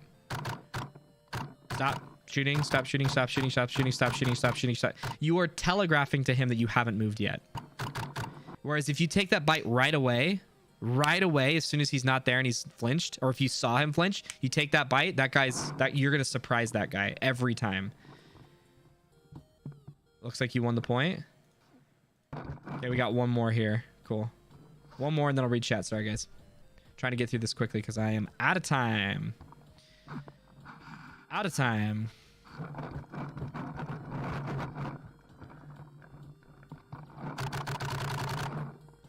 I like that you're playing the snake and the Dorito. That's great.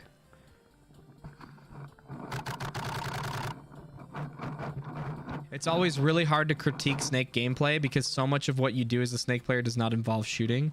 So it's really hard to know what you're doing right now as far as what sort of intel you're gaining and stuff like that. But so far what I'm seeing is all great. Okay, I could see that you were getting shot at, it looks like. Whether you were getting shot at or not, I'm actually really glad that you just committed to this inside route. That's good.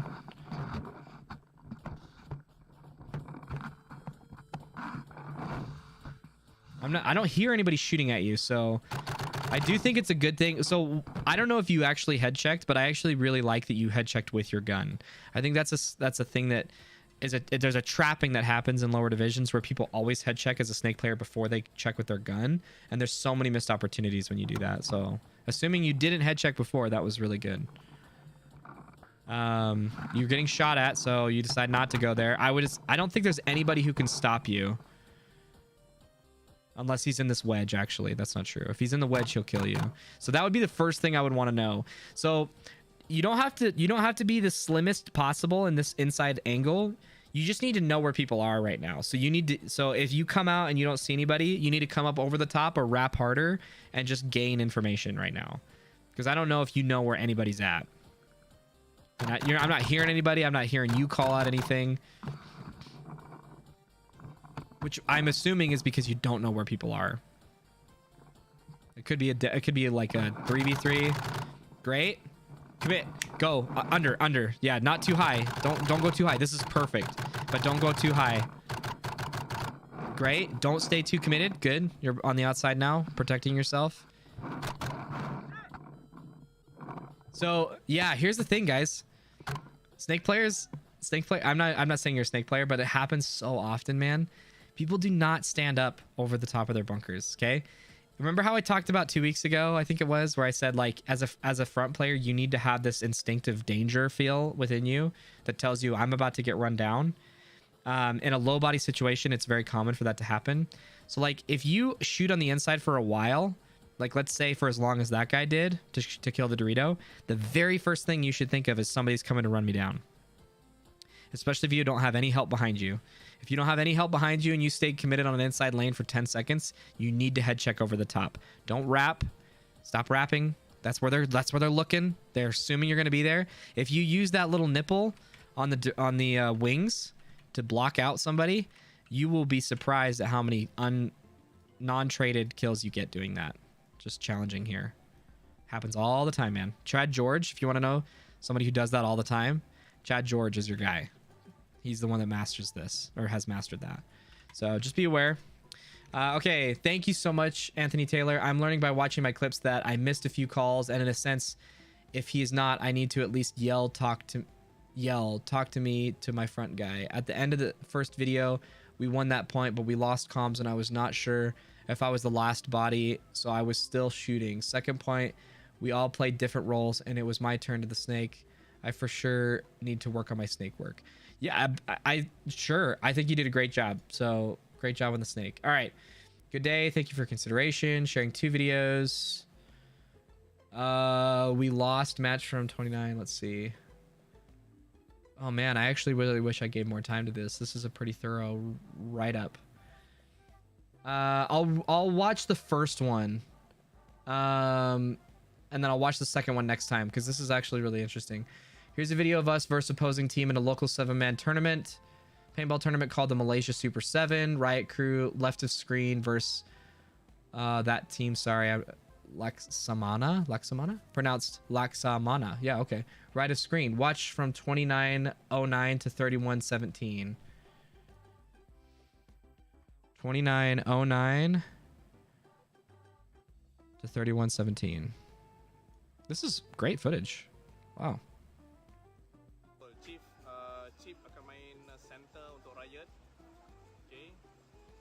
Okay, so this is you. So let me just read what you said in these timestamps. I'm playing the backman position from the starting gate. Slight delay at the first few seconds as there's a blind spot. Trying to lane out the opponent's back snake.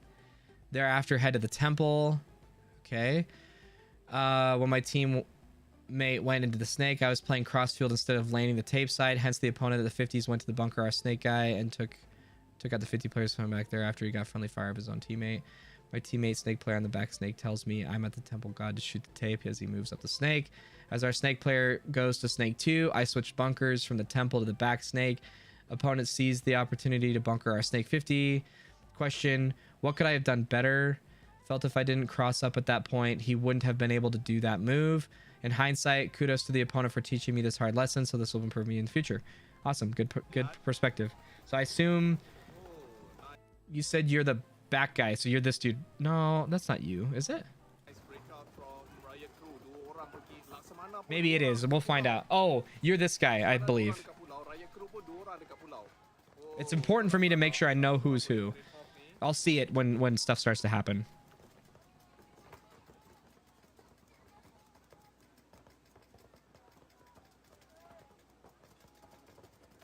Yeah.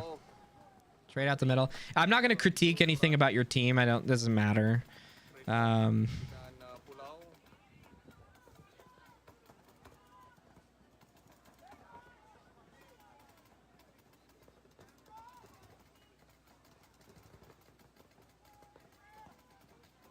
This is a tough situation, man, because getting into that snake. So what would be very helpful right now is if you knew if your center guy traded out with somebody. Because you could work with your dude in front of you or next to you to get up the snake. Obviously, you don't know if he switched sides, but like, if this guy in the corner sees a teammate walk off the field and an opponent, like, here's the thing: if somebody sees a teammate walk off the field and another guy walk off the field, you get right at the same time, you got to know that guy traded out, and you got to know where your teammate was. So where did they likely trade out from?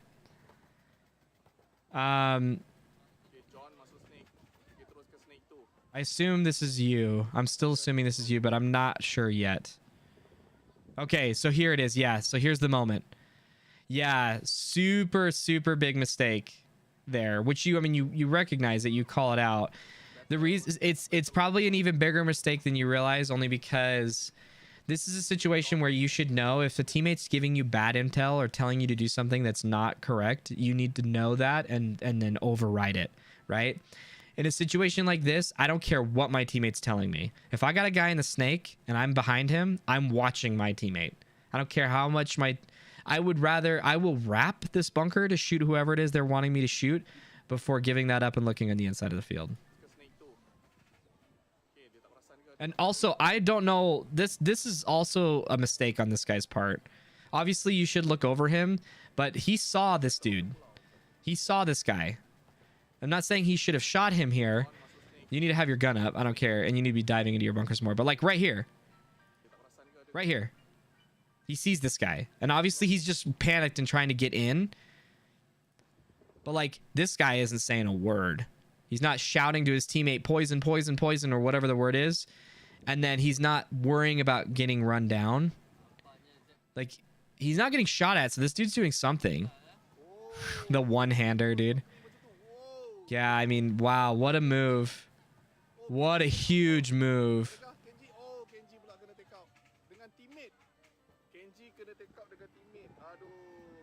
What a huge, huge move. That's a move that guy will talk about forever. Yeah, I mean, the point is pretty straightforward. If you just watched it, if you watched over his tape, you would have stopped that from happening. Okay, I don't know if this is the same video. Let me pull up this I will watch the other one just because I think we can do it. It'll be just a second. Okay, video 2, we won. Watch from 37.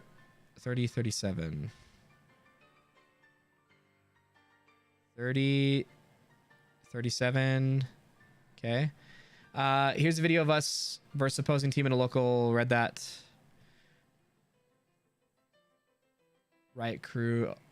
Left of screen. So this is their opponents. This is them. Right crew, right of screen. Oh, versus opponent, left of screen. I assume that's what's happening, but we can confirm that in a second. Question: how can we finish off the game faster with the opposition having only one man standing at their Doritos? Aside from the usual communication example, if nobody is shooting from their mirror, therefore naturally correctly moving up. Okay, let's see. I mean, I don't know if it sounds like it doesn't matter how this point develops, but just how to close it out. So let's see.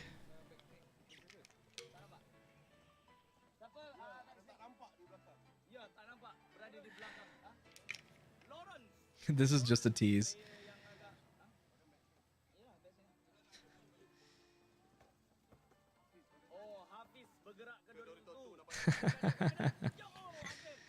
I'm sorry, guys. I know I wasn't looking in chat.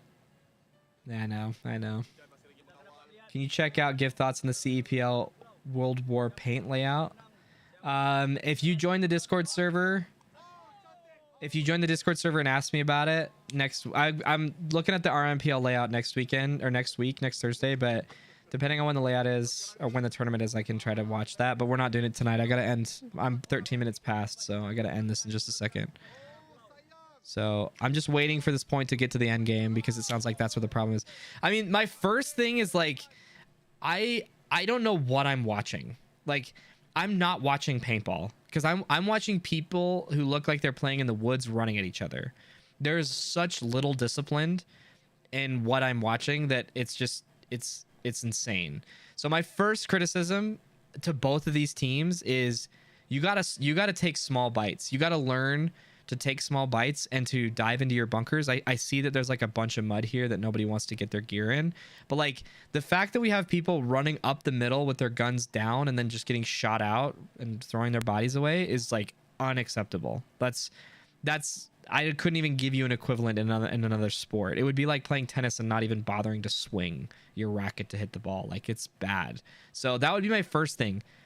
That's not a criticism of you because I haven't seen you do that, but just know that that's okay. So it looks to be that they're okay. Here it is. So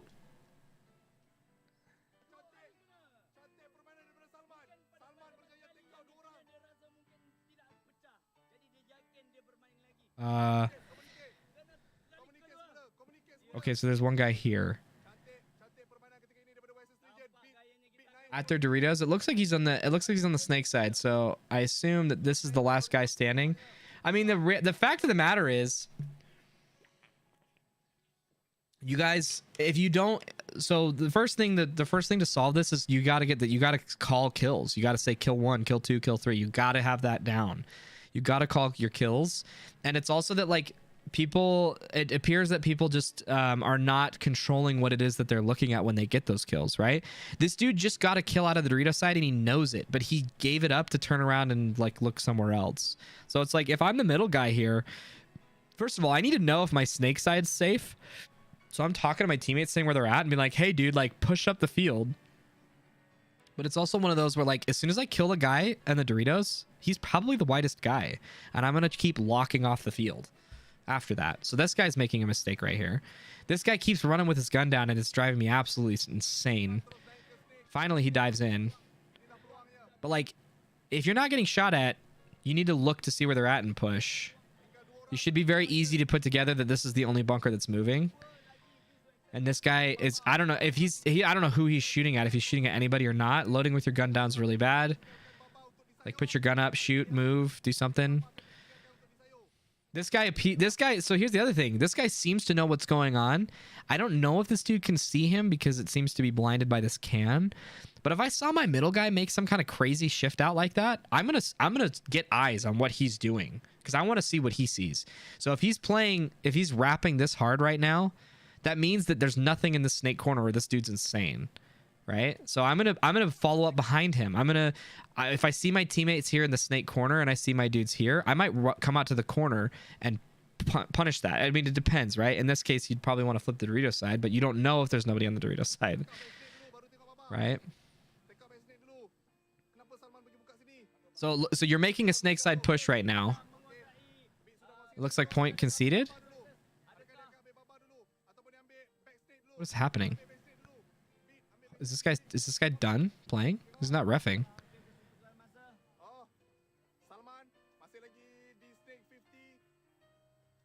Oh, I think it is a ref. Are they in the corner too? Okay. So there was more positioning than I gave them credit for, but even still. So it's a Dorito side push. The guy in the middle, that's his ball. So the best thing I can tell you is, like, you guys need to understand, you need to talk together as a team and understand who has the ball. And what that is to say is that you need to look back on a moment and say, why did this point take so long to blow open? Why did it take so long for us to close out this point? And in this case, it's because your Dorito guy and your middle guy did not do their job. The middle guy gave up whatever control he had when he killed the Dorito dude, whereas he should have been locking it off, waiting for his front guy, if he saw that he was still alive, push up the D side. Like, he should be shooting at whoever's going to stop him from doing that, and then push the Dorito side while your snake side just stays alive. They could even be in the back zones. They could be in the back bunkers, but as long as he stays alive, you're good. Because you're shooting at the tape, right? So at this point, you guys are in great positioning. This is exactly what you should be doing. You've got a guy in the Doritos. You got a guy here. I think that's a ref right there.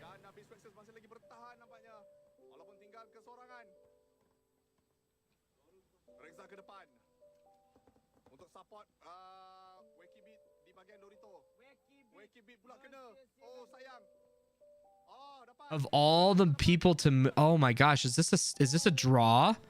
No, you won. That's what you said.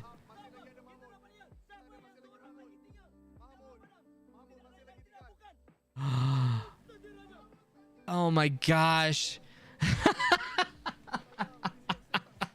Dude, what a roller coaster.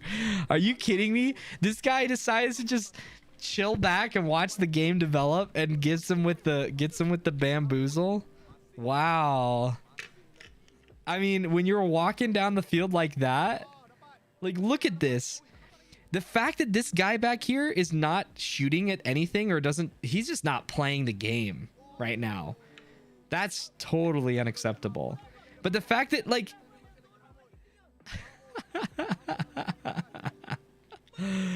oh my gosh, that's insane, dude. Yeah, my recommendation is just the fact that, like, you guys just need to you need to keep your heads on a swivel. You need to keep your eyes down range more. And then have conversations together as a team about whose ball was it, who had the ball in their court to make a play, and that would be how you'd fix that. So, all right, guys, that's it. We're 20 minutes over. So we're gonna end it now. Looks like 2006. Is this 6v6? It's 7-man. Awesome. Hey, Beichun. I'm not sure how you say that. First tournament this weekend. Let's go. Nice, dude. That's awesome. I usually check tape first because I do not want to go get bunkered ever again. Bit off topic, but I've heard Tyler Harmon say that playing woodsball gives you a unique perspective and allows you to play speedball more creatively. Do you agree? If you can, I absolutely agree. Woodsball is an excellent way to expand your skills as a speedball player, and the primary reason for that is that it changes your emphasis from movement to communication. So if you learn that principle in woodsball and take it to paintball, you will learn how to have better conversations, which is how you gain that intel to make good decisions. I usually check tape first because I do not want to get bunkered ever again. Yeah, no, absolutely. I agree. Hey, thanks guys for hanging out. I know it was really late. I'm sure it got boring at parts. We lost a lot of people. I'm hoping that's just because of time. But thanks guys so much. I will see you in the Discord server. Otherwise, I'll see you next Thursday. You guys have a good one. Peace.